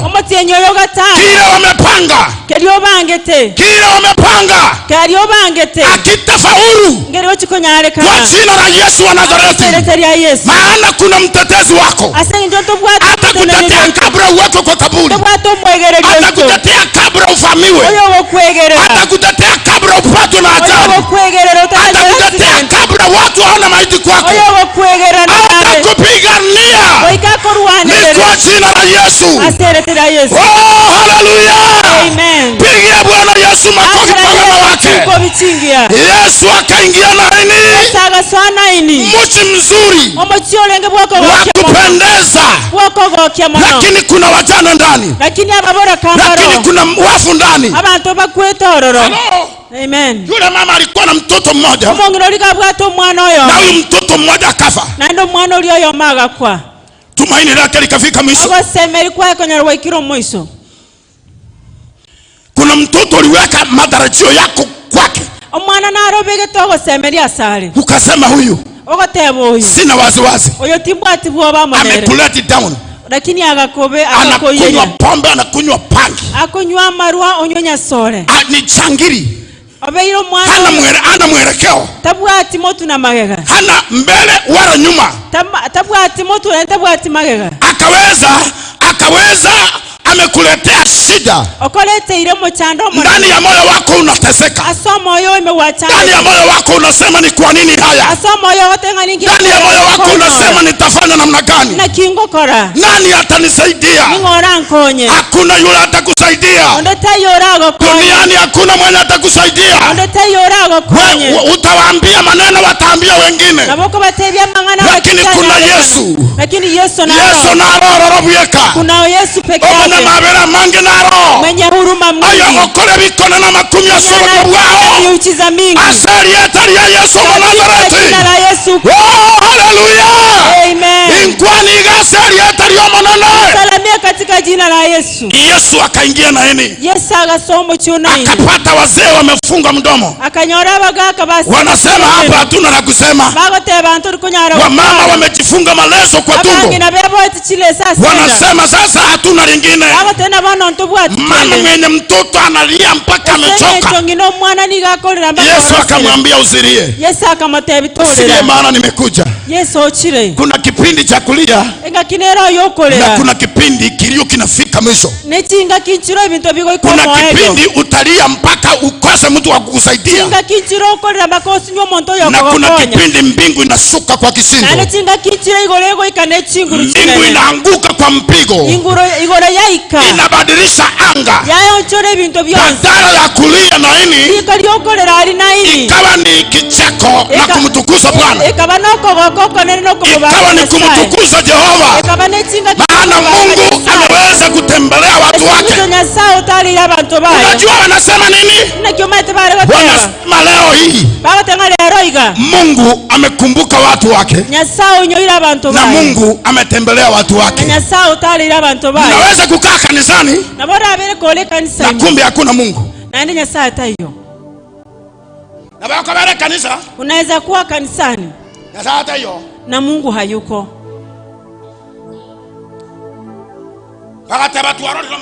Wakasema tumemwona Mungu. Mungu ametutembelea. Mungu amefanya yaliyo makuu. Hello. Yes. Bwana asifiwe. Amen. Mungu akitembea ndani ya mji, akitembea ndani ya kanisa, lazima mabadiliko yawepo. Lazima vitu vibadilike. Lazima mambo yaanze kutendeka kwa njia nyingine. Wakati Yesu amezuka katika mahali fulani, lazima mabadiliko yanaanza kuonekana. Wakasema tumeona huyu ambaye alikuwa amekufa amesimama tena. Mungu akaigwa mwana wa Yakobo. Ule mama akapewa mtoto wake. Akatebunga genda no mwana onka. Akaambiwa enda na mtoto. Hello. Yes. Ekia abantu bakoliyana nili. Chochote ambacho watu wamechukua. Bakolile porocho paka bakuulile. Kuna kile ambacho watu wamekunyang'anya. Aseri etali omonene. Katika jina la Yesu. Nyasaye wikake irani. Lazima Mungu atarudisha. Nyasaye ko irani yale. Mungu atarudisha. Ebe na afya njema umeweza kupokonywa. Nonya no mobero konyora afya yabe irembe. Oruware terioka. Uko mgonjwa kila wachire nyagitari abanyagitari bakotebiria maruwere gose narenga. Umetembea kila hospitali. Bakotebiria noruware tobo noruware to. Unaambiwa uko mgonjwa hii tena kuna hii. Boriko noroma nyotoruware te mburigoroka. Ile yenye ulinafikiri uko mgonjwa haionekani. Wamekwambia magonjwa mengine mpaka umeshindwa utafanya namna gani? Kama maruwere yanda ipako yotamanyeti. Ninaomba kwa jina la Yesu. Mungu saba serikali ya Yesu. Bwana akakurejeshe afya yako. Na sababu atoke afya yako jasoni. Mungu akaweza kuleta. Meikenda yosipia sugumeta maruware barwaye roho zote ambazo katika maisha kuna yako. magonjwa mengine yanasukumwa na mapepo. Kuna magonjwa mengine yanasukumwa na waganga wa kienyeji. Unaweza kwenda upime uambie kwamba uko na ugonjwa wa kisukari na hauna hiyo, imesukumwa na wachawi. Tunakataa hizo nguvu hapa, tunavunja hizo nguvu mahali hapa, tunaharibu kila misukumo yao, tunaharibu kila mipango yao, kila maroho yaliyosukuma yakakusumbue yasababishe Yakobo ya kukosesa amani, tunayaharibu kwa jina la Yesu, tukitamuka baraka katika maisha yako, na mtu wa Mungu asema amina. Haleluya. Bwana aleta mabadiliko makubwa katika maisha yako. Haleluya. Wengine wameweza kusukumiwa manyoka, abandi mwatomeru nane chingiti zibarume ziwaume agaro kuigo mabasokano ili ukaweza kukufa tu hivyo. Tunakataa, tuakanire aseli yetari ya Yesu katika jina la Yesu. Hiyo itakuwa tumeatita Yakobo, wewe uko ndani ndani ya damu ya mwana kondoo.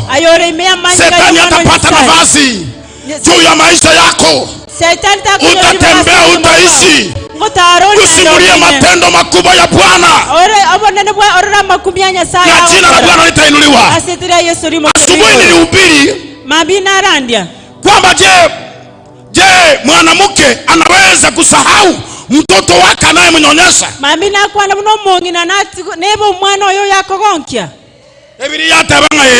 Biblia imesema na baba kungu barebe mama anaweza sahau mtoto amanyonya, lakini nje Nyasaye, lakini Mungu wetu tinkweba, Mungu hawezi kukusahau abarabane wenye walio wake seli yetari ya Yesu, katika jina la Yesu. Tari rahisi mukungu kwebo mwana we, sio rahisi sana mama asahau mtoto. Agende mugondo, aende shambani, abeko mwana yense gakonye kwa agenchaku, anapokuwa akipalilia akiwa akichuna chai, akuburuga liburuga, akiwa akipalilia mahindi, okora aimo kibo kumbe bwa yagenda na barabungati kwa mwana, abebe chemba asahau mtoto wake shambani. Tari rahisi, sio rahisi. Mwana yokoonka, hata mwenye ananyonya, tari rahisi, sio rahisi. Nyasaye manya batebanga lakini Mungu abakungu abatari rahisi kueba sata na babarebe. Mungu anasema abakungu abatari rahisi kueba. Mungu anasema wamama wanaweza sahau na babarebe, wanaweza sahau mtoto, lakini nje Nyasaye, lakini mimi Mungu tinkweba barabana, sitasahau walio wangu, tinkweba barabana, sitasahau wakorera abantu amayamba akoyaroro, hata umefanyia wasomiria abana bakaba abandi, umefanyia watu mazuri, lakini bantu bakorra gentekyo. Amen. Wakorire emirimo bakakwagakira abantu kinyumba, umesahau yale mazuri, bakorra mangana yo, lakini watu hawaoni. Wasomiria abana bao bakarikinze cyare, umefunza bakorra mangana yo, kisha watoto wameenda pale hawaoni, bali kokona kende hawachawahi kukuelewa. Tabinga mzeva na zako bado ndo mgaka yakole bio bako buri ngoyo bako nakonete bako unaambiwa bako huyo baye mbaye ni na babarebe barabuna abantu, mwenye binadamu na babarebe barabuna abantu na babakweba binadamu anaweza sahau, lakini Nyasaye talikweba abantu waye aseri yetari yomonene. Amen. Mungu hawezi sahau walio wake. Amen. Abako Yesu. Amen. Bwana asifiwe. Amen. Kwebiru umesahau. Kanisa ya Nyamataro na bera kwebe, hata kanisa la Nyamataro naweza kukusahau, na bora nyonyo na matanga ndocho, hata matanga unaweza pata tusikuje.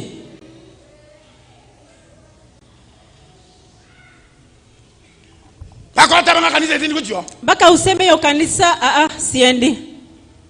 Na bora atebanga ngombe yana ya tuara malaria bantu mbata na atiye kanisa hiyo. Unaweza sema hata ngombe yangu ilikuwa na malaria, watu hawa kukuja, nimewacha kanisa. Na baba lebe wanaweza sahau. Na bora akaje kanisa hiyo pako akaje bakatibira Jones paka hiyo. Unaweza jenga ili kanisa mpaka likafike huko juu, lakini abantu baje batakomanya, lakini watu wakuje wenye hawatakutambua. Na bora arujiba akaje kanisa hiyo. Unaweza toa tambao ichenge kanisa. Na bora arujirangi ne birora byonse, hata rangi unaweza toa. Na bora arujitali package jibe gusa, hata tile unaweza toa iwekwe hapa chini. Ikejinga kia abantu batakomanyeti, itafika machira ambao watu hawatakukumbuka. Wewe basa konya ko banyoringa mutakonginyora, usiwache kuwaambia simunikumbushe. Nyasaye oyo utalikweba, Mungu mwenye hasahau, emeremo mokora ila se nyumba yaye, unamfanyia kazi, yeye atakubariki kwa jina la Yesu. Yeye atakukumbuka mpaka watu wasangae, mpaka abantu bakumie. Mungu atakukumbuka aseri yetari ya Yesu teba amina, katika jina la Yesu sema amen. Bwana asifiwe. Amen. Abantu nabo okweba. Binadamu anaweza sahau. Bantu barabako leki speaker jibata yabo. Kuna watu wamenunua hizi speaker na hawako sahihi. Bantu barabako wete biroge. Kuna wenye hata walinunua vile viti. Ndio bilo jirora. Ingine iko hapa nyuma. Hata viti yenye mmekalia kuna wengine walinunua. Abera narekana ndio ndako kukwana. Haiwezekana hatujai zungumza ama tuseme jina lako. Tuseme wale wote ambao mfanya kazi Nyamataro mbarikiwe. Apostles tunaweza wasahau. Ile kazi mnafanya mkitembea mbali. Sisi ni binadamu tunaweza sahau. Tunaweza sahau vile unachitolea. Sahau kazi unafanya hapa kanisani. Nabatolebe umongina nara okurungari koka ogochaga obange birogo byose ko bibanguza nabatolebe nabatura rama mochao ntorama yari yokora. Tunaweza angalia yale makosa umefanya lakini tusione yale makosa. Nasa takweba bantu baye. Mungu anakuwa. Nasa takweba bantu baye. Mungu hajawahi sahau watu wake. Nasa takweba bantu baye. Mungu hajawahi sahau watu wake. Na watu ambao lakini Mungu hawezi kusahau watu wake. Lakini Nyasaye tanakweba abana bae. Amen.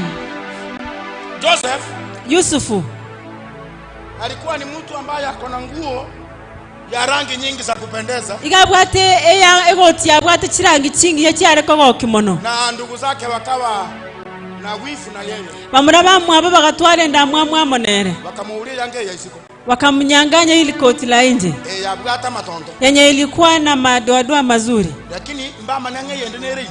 Hawakujua tena kuna nguo nyingine ndani. Koroje. Unapoona hii nguo ya nje. Nende nkoroi. Ngine iko ndani ya roho. So bakamuulia ya isika bakonya abantu. Walipomnyanganya hii ya nje. Abanderi yetabarago serneri ya isika. Watu kama watu wataharibu jina nili la nje. Hawafikii moyo. Abantu nababe. Watu ni wabaya. Abantu nabo barakoroka mariyeta. Watu watakuita majina. Na barakoroka bakamaroki. Watakuita ati wewe ni mchawi. Na barakoroka mariyeta ngonyore changa. Watasema hata wewe unakunywa pombe. Hello. Yes. Watu watakupandisha. Watasema watoto wako wameharibika.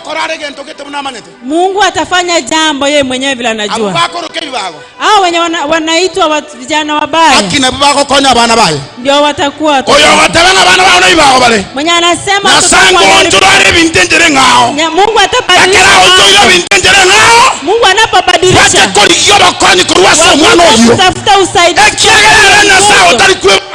Yeye ni Mungu ambaye hasahau watu wake. Hello. Amen. Waliponyanganya Joseph ile nguo ya nje. Wakasahau ya ndani. Wakasahau ile nguo ya ndani iko na nguvu kuliko ya nje. Mbasa nipanda soko. Amen.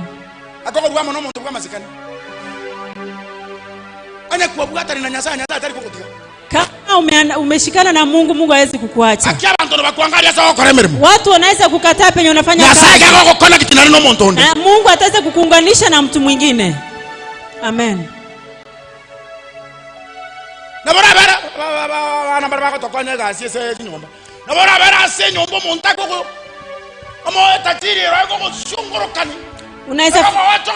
Unaweza fanya kazi nyumbani, wewe ni mfanyikazi nyumbani na unaweza pata pozi anakusumbua sana. Anaweza kuwa anabadilisha nguo mara 4 kwa siku. Sio kazi anataka akupatie ya kuosha nguo. Akileta nguo analeta ufue.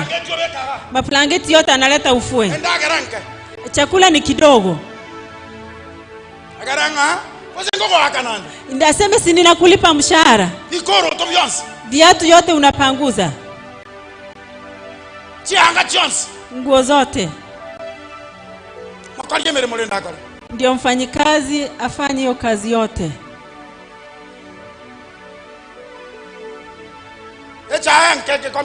Chai ni kikombe moja. Na inaongezwa maji. Yanyo ile shururi. Adona andika. Usisumbue. Nyasango kokona gitiari ya muno mungu. Mungu atakuunganisha na mtu mwingine. Omuntu ngochare nyombe iyo. Mtu mwingine anakuja katika hiyo nyumba. Amaga ningochare tikana sema gendeka. Amaga ningochare se nyombe Yesu chandire. Wageni watakuja katika hiyo nyumba. Mahali ambapo umeteswa. Mgeni atakuja hapo. Aone vile unashughulika. Mnogochokana. Mnogobenja kubekebe tobia. Hata wengo mwana onoranta ketemo yengana nare. Na utaingia mahali ambapo watu hawakutarajia. Akoira saba tobata maitenga no irwaroro. Amen. Anasifiwe. Amen. Abako Yesu. Amen.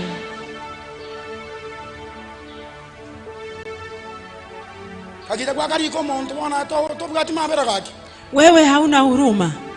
Kusema ngino lenge yani kerege ndo unaja iga magoro ndusia bikoroto. Oi karanza kero. Ndusia bikoroto ikaranza takotabanga. Omwana. Sara, njoo ndusia bikoroto. Revaro ndusia bikoroto. Ukiwa ni mama mfanyikazi unamwambia nitoe viatu. Mbekera maji gasi goraka iga. Niweke maji kwa gazi kidogo. Anora sama goraya. Unisukue chukue miguu. Yani kwa bencho muntu bande. Umesumbua mtoto wa wenyewe. Kwa mbenchi. Una mbenchi. Ikoto takitiko genda. Hautaki kwenda kupika. Kwa tabanga vera. Whatever vera. Na roje kendo kende kwa tabanga. Mam umetengeneza kura nzuri leo. Umanyakatanga sio mimi ni vera. Vera ndiye ameunda hiyo. Yani waunda vera. Umepiga nguo pasi vizuri. Tabanga sio mimi baba fulani. Vera. Bwana bakomo kako te kukumbinga ki. Baka mzee anasema hivi. Ndio te vera nale nyumba. Unasema kumbe vera yako kwa hii nyumba. Juhudi anapika. Vera ndio no haraiga. Vera yako hapa ndiye anapika, ndiye anapiga nguo pasi. Mama, asante kwa jai, umeunda jai nzuri. Mama nginambia maana yako rosie cha ingia. Sio mimi ni vera. Sio tadi nje vera rosia. Bwana asenga ndio kwa ile vera liba kali nene. Kwa sababu umepatia vera nafasi kubwa. Utajiriria mwenyewe. Ngoja kolerora iwe kama nyene. Hello. Yes. Kamwana ngali karenge ntakana na akolirega. Kuna mtoto ambaye alikuwa yatima. Na akaenda kukaa pamoja na mama mmoja ambaye alikuwa mmissionary. Akagenda komenya no mongino oyo moyo lengo mmissionary. Na huyu mama ikawa ametembelewa na mzungu. Mongino ya gatale no musongo. So akawa anashughulika kwa nyumba na yule mama anaangalia vizuri. Mwana ulia kana kokoro mwana ulia motomo. Gasi yako kora nyumba alibija. Bangusiro musongo bikoroto. Mwana ulia nagopangusiro musongo ulia bikoroto. So ikafika wakati yule mama mzungu anataka kurudi. Ega ikachinga kio mongino ulia musongo hata itekoirana. Akaambia huyu missionary mwenye alimtembelea akamwambia ninarudi lakini nataka unitafutie mtu ambaye ni mwaminifu nitaenda pamoja na yeye aende kukaa pamoja nami kwetu. Akamata ingora nani setura kinito tondigero mwana ya moyo ro mwege nutoko chukamanya nera aliseito. Yule mama ambaye ni missionary alikuwa na mtoto akamotebinga ngolende ngojikorigia. Omwana urega iga na bali nero mwege no. Noyo iga. Akamwambia sina mtoto mwingine, kuna mtoto nimesha na yeye hapa ambaye ni yatima. Akaenda pamoja na yeye. Akagenda monere. Alipoenda pamoja na yeye, ekerachieta monere. Yule mama alikuwa yeye peke yake, alikuwa na mali nyingi. Omongino liga bwata Maria mange na ndega rengere bweka. Akalika kanto kaye kara ruwale tari yango chukukua akalika kanto kaye akateba kingo kwa. Alipokuwa karibu kukufa akaandika kila kitu ambacho ni changu. Kerege nto byonse pia bire byane. Itakuwa ya Vera. Ni bya Vera. Vera ndiye atachukua. Amen, amen, amen. Aya korama ya. Fanya mazuri. Korama ya aliyasore. Fanya mazuri penye hata kama matokeo sio mazuri. Nonya matokeo tako chukua. Wewe fanya mema. Tenda mema. Na yale mema yatakutoa hapo ya kupeleka kwingine. Aliyama yana korusiga yako ila sande. Bwana asifiwe. Amen. Abakuwa mwanene. Amen. Aya korama ya. Fanya yaliyo mazuri. Unaposhunguru karibu naenda banguza. Aya banguza. Hata wakikwambia panguza tena rudia uendelea kupanguza. Hata kama unaosha nguo alafu mtu anaiangalia.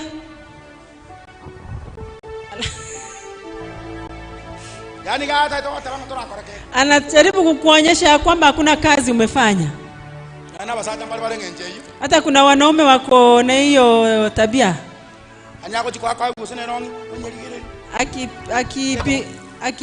akiangalia anaangalia nguo mpaka mama akikuwa na uoga. Mama anakuwa na uoga akiletea mzee nguo anasema yeye mzee atafai nguo leo. Yes. Kila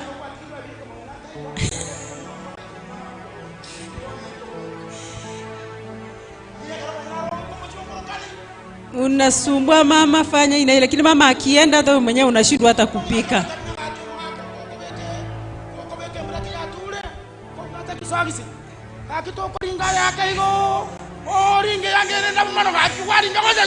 Mama anakupembeleza.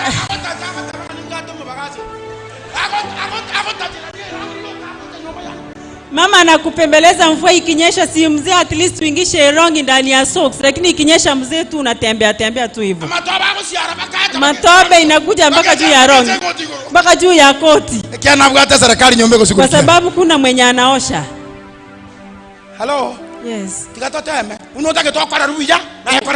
Ukitaka kutendea yaliyo mazuri pia wewe tendea wengine. Hello. Amen. Bwana asifiwe. Amen.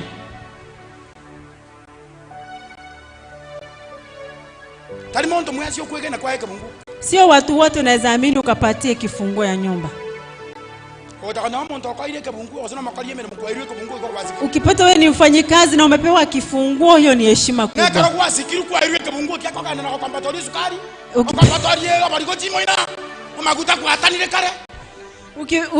Ukipatiwa heshima na kifunguo, usianze kuchukua kasukari kama mafuta.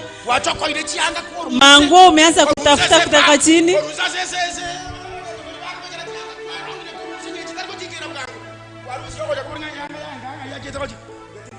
Ukiuliza nani alichukua nguo yenye ilikuwa hapo, unasema mimi sijui. Mpaka unasema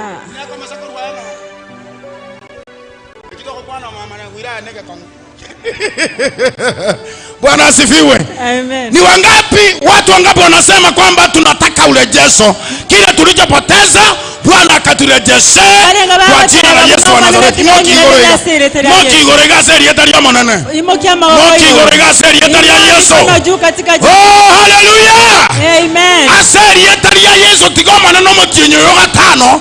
Nyasaa kurejeshe chochote ulichopoteza. Katika jina la Yesu Kristo, chochote ambacho ulipoteza wacha Mungu akairegeshe mwezi wa 5.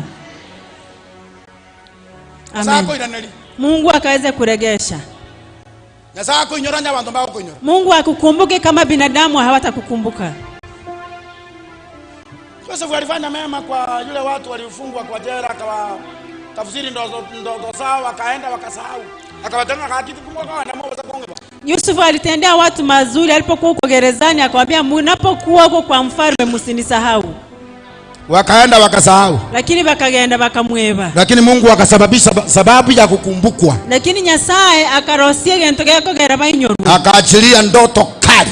Akaleta chini ndoto change chini na mono. Na hizo ndoto zikasababisha Joseph kukumbuka wakati watu wote wale ambao ni waganga wa Misri wamejaribu hawajaweza kitu. Watu wenye hekima wakajaribu, hawakuweza kujua maana ya zile ndoto, mpaka Joseph akaenda kuletwa kutoka kwa jela. Abantu bonsi abarenga abaragori abasomi bonsi bakanyora mbale kunyara gutafsiri chindoto chiriya Joseph yokuganirie anyara koteba maana y'ichindoto chiri. Karacha au njora alipokuja akabekwa ase ekerogo bantu bamwe wabatama. Yusuf alipo tafsiri zile ndoto aliweza kupandishwa cheo. Yasangu kuligiria haraka bakakaiga. Mungu anakutafutia kanafasi tu kadogo. Kago chenje bugima bwao. Kanaweza badilisha maisha yako. Okoruwechera paka imase obuga. Unatoka gerezani mpaka unakuwa msimamishi wa watu wote. Okoruwechera ime ogotyo kali musuriyechera. Unatoka kwa gereza na ile harufu yote. Osoe asikero kubugambi paka abantu batanga. Kaingie katika kiti cha kutawala. Oruole asegete aliya soko kole mere mukonyorole promotion paka abantu baondoke. Baboringa tumefanya kazi hapa siku nyingi, mbona huyu amekuja kututangulia? Ngokini wore kerego mpaka abantu baboringa twakorire mere mogaiga ama tukamange na kyo yatutanganira. Ni kwa neema. Na senge ncho yobu ya Bwana. Kwa jina la Yesu. Asirtira Yesu Kristo. Watoto wetu wanaporudi shuleni, abana baito kimokore na chisukuru. neema ya Bwana ienende pamoja na wao. Obu ya Bwana sasa tukabogenda. Bwana akawapigania. wapiganie, asimame pamoja na wao katika kila njia. Mungu anapoenda kuenenda pamoja nani katika mahali mnaenda kusoma, wacha tofauti ionekane kati ya wale ambao wanaomjua Mungu na wale ambao hawamjui Mungu. Uweze kujiepusha na mambo ya uharibifu. Uweze kutikia mtu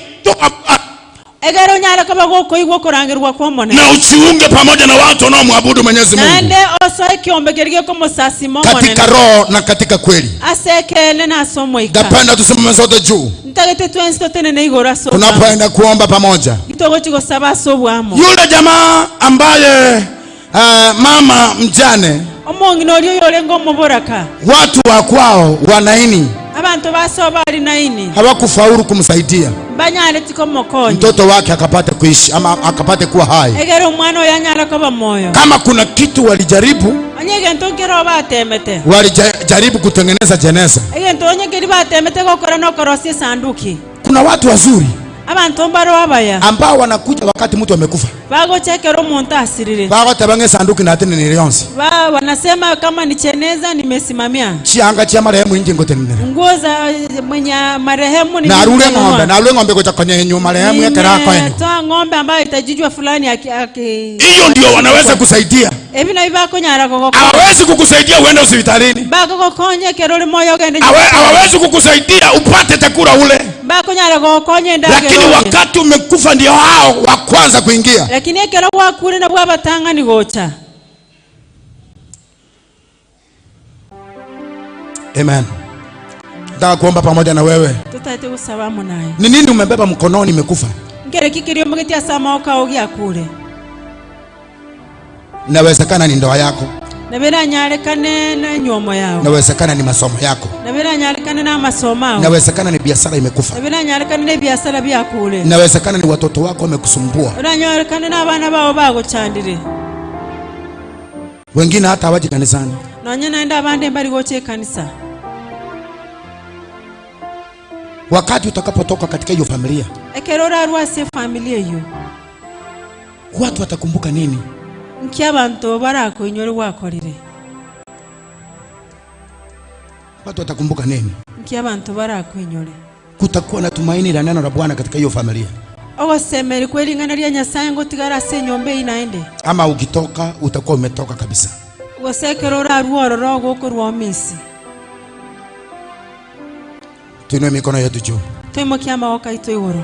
Kwa jina la Yesu wa Nazareti. Asante ya Yesu Kristo wa Nazareti. Na kushukuru kwa sababu ya nafasi hii ambayo umenipatia Baba. Nimesimama katika madhabahu haya. Nimenena neno lako. Ninaomba kwa yale mamlaka umenipatia. Kuna watu hapa Bwana wako na shida. Wako na mateso. Wanalia usiku na mchana. Wametezwa na wao wenyewe wamejitesa. Wamefungwa na wao wenyewe wamejifunga kwa mambo fulani fulani. Nimesimama hapa katika madhabahu haya kama vile ulivyoingia Naini na ukabadilisha mambo katika mjana huu. Unaweza kubadilisha wimbo katika maisha ya watu walio hapa, wale ambao wamelia usiku na mjana lakini bado hawajapata suluhisho. Ninaomba kwa jina la Yesu katika mjana huu, waja kilio jao kikafika mwisho siku ya leo, wakati utafufua yale ambayo yamekufa katika maishani mwao. Wamejaribu vitu vingi lakini hawajafaulu. Wamejaribu hapa na pale, milango yote imefungika.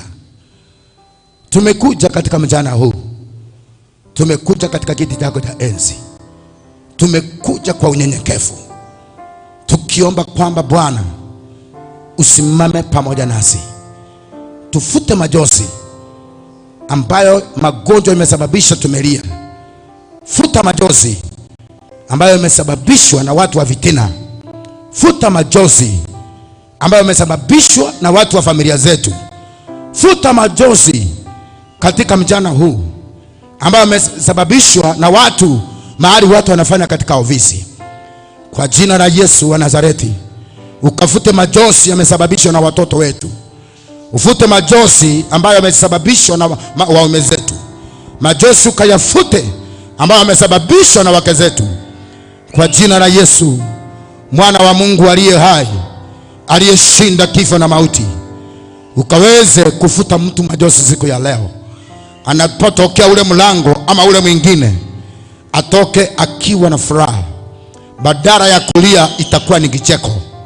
Wale ambao wamepitia chini ya laana ya magonjwa miaka na miaka, Bwana ukaweze kuwainua na uwabariki tena, wapate afya njema kwa jina la Yesu Kristo. Na atebire ngambi ya mono lietari yao tigari bako na litogigwe. Sasa ni kero ya moyo lema, kero mugako lema moseseni, kero mongino lema abarikiwe pamoja na wewe.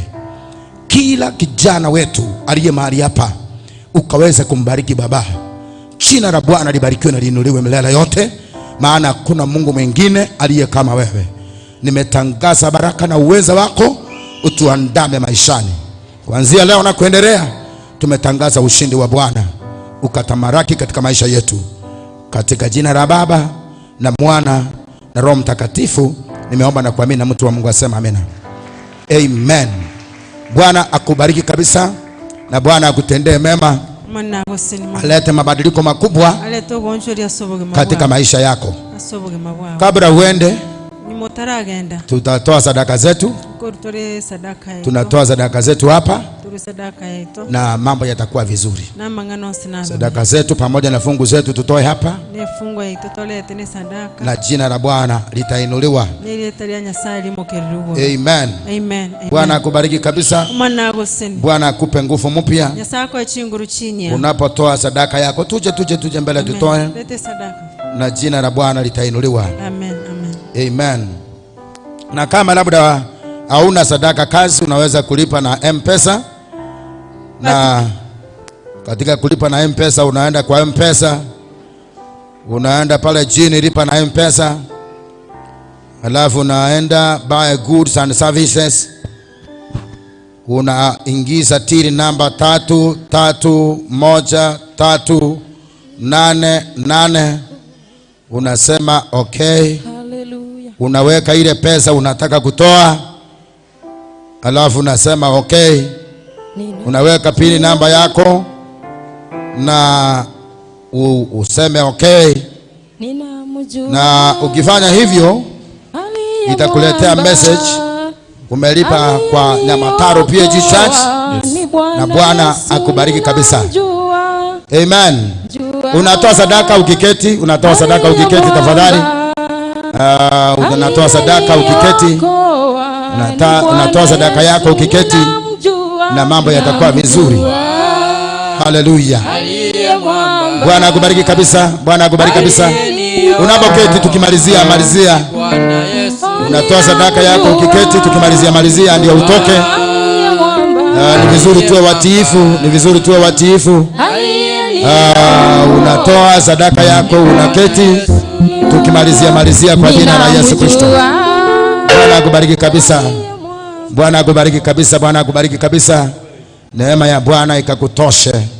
Bwana akuonekanie unaposhiriki katika ibada hii maalum, ibada ya kutoa sadaka zetu kwake Bwana, kwa jina la Yesu Kristo. Tunapotoa sadaka zetu tunafanya ibada kukamilika, na pia ni njia ya kuuziza Mungu katika mambo yetu, ili aweze kuajilia baraka katika maisha yetu, kwa jina la Yesu Kristo. Amen. Bwana wabariki, Bwana watendee mema, Bwana akawainue katika njia zote. Neema ya Bwana iwatoshe wiki hii unaposafiri hapa na pale. Bwana akawatende mema, jina la Baba liweze kuinuliwa na lipewe sifa kwa jina la Yesu. Amen. Naona kuna rafiki yangu amekuja kunitembelea hapa. Hebu mtumishi wa Mungu Thomas tusalimie. Na Thomas amekuja hapa, tusalimie. Amen. God bless you. Karibu Nyamataro kwa jina la Yesu. Sisi kama hakuna jambo lingine, tunataka kumalizia hapa ili tukaweze kuenda, lakini baada ya hapa tutakutana na board members vile secretary aliwatangazia, na pia kuna vijana wetu watapaki nyuma, na pia kuna vijana waliweza sio vijana, kuna wale deacon alisema wapaki nyuma, pia mtapaki nyuma na itakuwa vizuri. Nikimalizia kabisa, ebu ama si tusalimie. Amen. Toto weka huko. Unaweka wapi? Huko. Weka huko. Naomba ngeta mangana. Amen. Barikiwa kabisa. Tusalimie kwa neno moja hivi, alafu itakuwa vizuri. Nashukuru. Bwana Yesu asifiwe. Ngorere ngana venchara ya tulire. Bwana Yesu asifiwe. Nashukuru Mungu, asante sana Reverend Bishop Ken Ogaro kwa kunipa nafasi. Nachukua hii fursa kumshukuru Mungu kwa sababu amekuwa mwaminifu katika maisha yangu. Nakumbuka nikitoka hapa ni kama wiki 2 zimepita ama 3. Mkiniombea hapa after nilishinda nomination, but nilikuwa pia na vita. Lakini ile maombi mliendelea kuniombea. Nilitoka hapa nikaenda Nairobi, kulikuwa na ukarabati kidogo walikuwa wanataka kunifanyia kwa sababu mimi sijulikani ama sina hela mingi, lakini kuna kitu moja nimegundua. Ukiwa na Yesu inatosha, hakuna pesa yoyote hii dunia inaweza weka mtu wa Yesu kando. Na roho bako kwa Nyasaye na ande bunegente kikireiga mogendere gonsabera esabari bono nali achakire na leta pastor certificate yane ya ODM nonde nande ngotene naiga ntabwatio wobe singenche no musombo Nyasaye tare tiso mutinyo nane Nyasaye ngokorare gekone ngobando mu MCO nyako eseri tali ya Yesu. So mogendere gonsabera ni pastor bono ababisa babeira abange n'abasani nkonya ko babara abange nande monsire mogakarika kwara ntomerebese. So ngweta ega nalinko korera abange na matoke, but it's okay. Nande kora igunga kerokende nsire nje no mwana ino obogambio bogo chaiga esengo chakotore seke buziba goteba kosenengi iga nongo tora gocha ego ngete kyaro ko senga ki nongo tora, because abata ni numwankini actually ogero na ko igukuruegeza na akeruliri mbwate pressure ngwete ngo iberunde certificate na Nairobi ngaiungangwa kwani kuruegeza amoyo no gaterema ngaroranga na bakindali nimbwata abantu ba minto na ndeta ko bateya mama ba minto muraiga abana ba minto aba bagocha kokina ninjengo cha kubagwata okoboko manyore pastor I'm sorry ko ira chinga kichinyinge tonyo banyora ka parcel opportunity kera toke to bali kakagasi injebono injinoyo ino igegente genkori kine kia ino injebono ne projects ya ino ne ya abantu. So pastor nashukuru, muendelee kuniombea wakati amunioni hapa kanisani. Mimi nasunguka makanisa yote Katoliki, SDA, Otero na ward mzima. So tuko pamoja na Mungu awabariki na tunaendelea vizuri. Asante sana pastor. Niko na furaha mingi timanye ti okomenta masawa bana pastor. Menta masawa.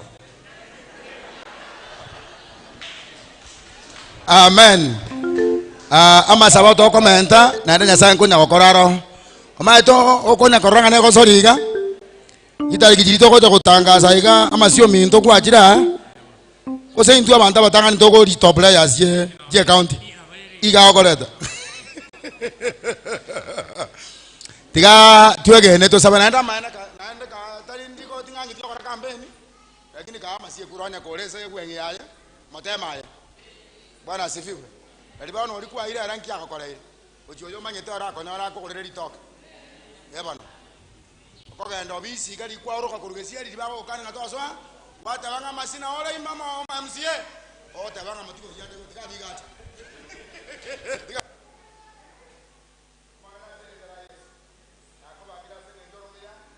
Naende kwa sababu ya wema umetupatia kuwa na amasi katika kanisa hili ambaye Bwana umempaka mafuta kuwa kiongozi.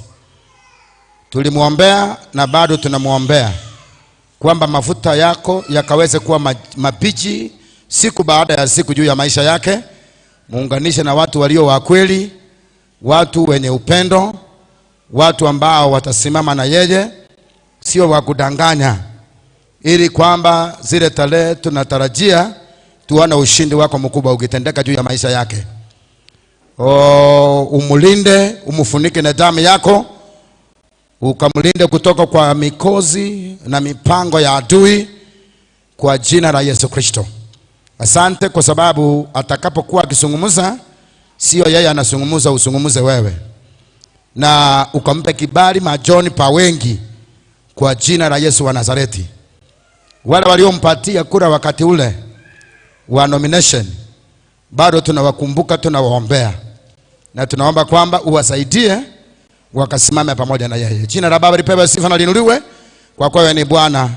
Neema ya madhabahu haya na nguvu zako na Roho Mtakatifu na damu ya Yesu Kristo na jina la Yesu na Mungu mwenyewe na mbingu nzima kwa jumla ikatembea pamoja na yeye, mtangulie katika jina la Baba na Mwana na Roho Mtakatifu, ni mama na kuamini. Amen. Masinya sasa tikako seni bila mwana mogambi. Sasa tikako seni. Amen, amen. Pastor Steve alienda safari Mombasa. Amekaa karibu wiki 2 ama 3, amekuja akiwa na Kiswahili mingi sana. So nitampatia nafasi ya tusalimie na labda azungumze kitu kimoja. Amen. Bwana asifiwe. Kabla sijaomba, sijasema kitu, kuna wale watoto wanaenda form 1. Wale wetu wanaenda form 1, iwe boarding, iwe ni day school, kujeni hapa tuwaombe ndio muende vizuri. Wapi wale watoto form 1? Please come where you are. It's a very crucial thing. Hiyo ni area yetu. Tukisahau tutafanya vibaya sana. Watoto wa form 1. Abana baitabaya. Bwana asifiwe. Mnajua university tumepata watoto wengi sana mwaka huu. Bwana asifiwe. Tupigie Yesu makofi. Bwana anatupenda. Karibu, hata angalia vile wanakuja. Smart. And I think Deacon, we needed our soda. Soda yetu iko leo. So they will drink today. Yeah, wange kunywa baba yao kama yuko. Vitu vingine ni Mungu ana confuse. Ndio wasingoje baba. Songa, angalia vile hao watu wako smart. Situngewamiss, tutawamiss sana. Tuwaombe waende vizuri, songa upande. It's a whole choir. It's a whole choir. Hata wale wako chini, waambie class 8, wale wanaenda form 1, wapande hapa. Wapande vizuri. Amen. Imbi ya wale. Bia mono Bishop. Bishop, kuja tuombe watoto wetu. Mama District kuja. Deacon, come, our apostle. Tukuje tuombe watoto wetu. Tupigeni magoti bwana. Wanaenda form 1. Tupige magoti waombewe kabisa. Watoto wetu wanaenda form 1. Wapi wengine? Kama unaenda form 1 kuja hapa. Apostle kaija atiko siamo. Ini wana bakuani, inu mura bakuani ya utakubugaterana.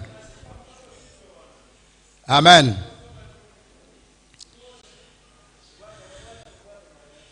So tunataka tuweze kuwakabidhi mikononi mwa Bwana. Bwana aenende pamoja nanyi. Nyasaye agende amo na inua sere dara Yesu. Tunataka tuombe kwa jina la Yesu Kristo. Baba, tunakushukuru sana kwa sababu ya watoto wetu ambao wameweka magoti yao hapa mbele, mahali ambapo mambo yanawezekana yote. Nakushukuru kwa sababu uliwasaidia wakafanya mitihani yao vizuri na wakapita. Wanapoenda kujoin secondary schools, naomba kwamba Bwana uenende pamoja na wao. Wanaenda kukutana na watoto wengine wametoka katika pande zote katika nchi yetu ya Kenya. Tunaomba neema yako ikawashikilie. Wafunike na damu yako. Wasiweze kujihusisha na mambo yasiyo ya kiungu. Bwana wasimamishe yale maroho ya kuwafuata watoto wetu ili yakaweze kuwaingiza katika vikundi vingine ambavyo sio vilivyo vya upotofu. Tunakataa hizo nguvu kwa jina la Yesu Kristo. Natamka baraka juu ya maisha yao. Uwabariki, ukawatendee mema. Kila moja mahali anaenda apokelewe. Bwana wa majeshi asije akagonjeka, neema yako ikawatoshe. Watendee mema kwa kuwa wewe ni Mungu. Asante kwa sababu utawaunganisha na walimu ambao watawasaidia. Utawaunganisha na watoto wengine ambao ni watoto walio na mwelekeo na wokovu. Bwana, wakaweze kuenda mbali. Hizi ni nguvu zetu. Hizi ni nguvu za Nyamataro. Wakienda wakifaulu, kanisa imefaulu. Tunaomba kwamba Bwana ukawatembelee katika viwango vikubwa. Yeyote asije akawa mkia, lakini wakaweze kuwa vichwa kwa ajili ya utukufu wa jina lako. Asanteni, maana Bwana umewatembelea na unaenda kuwatendea na utaenda pamoja na wao. Katika jina la Yesu tumeomba na kuamini, na mtu wa Mungu asema amina. Amen. 1 2 3 4 1 2 3 4 5 6 7 8 9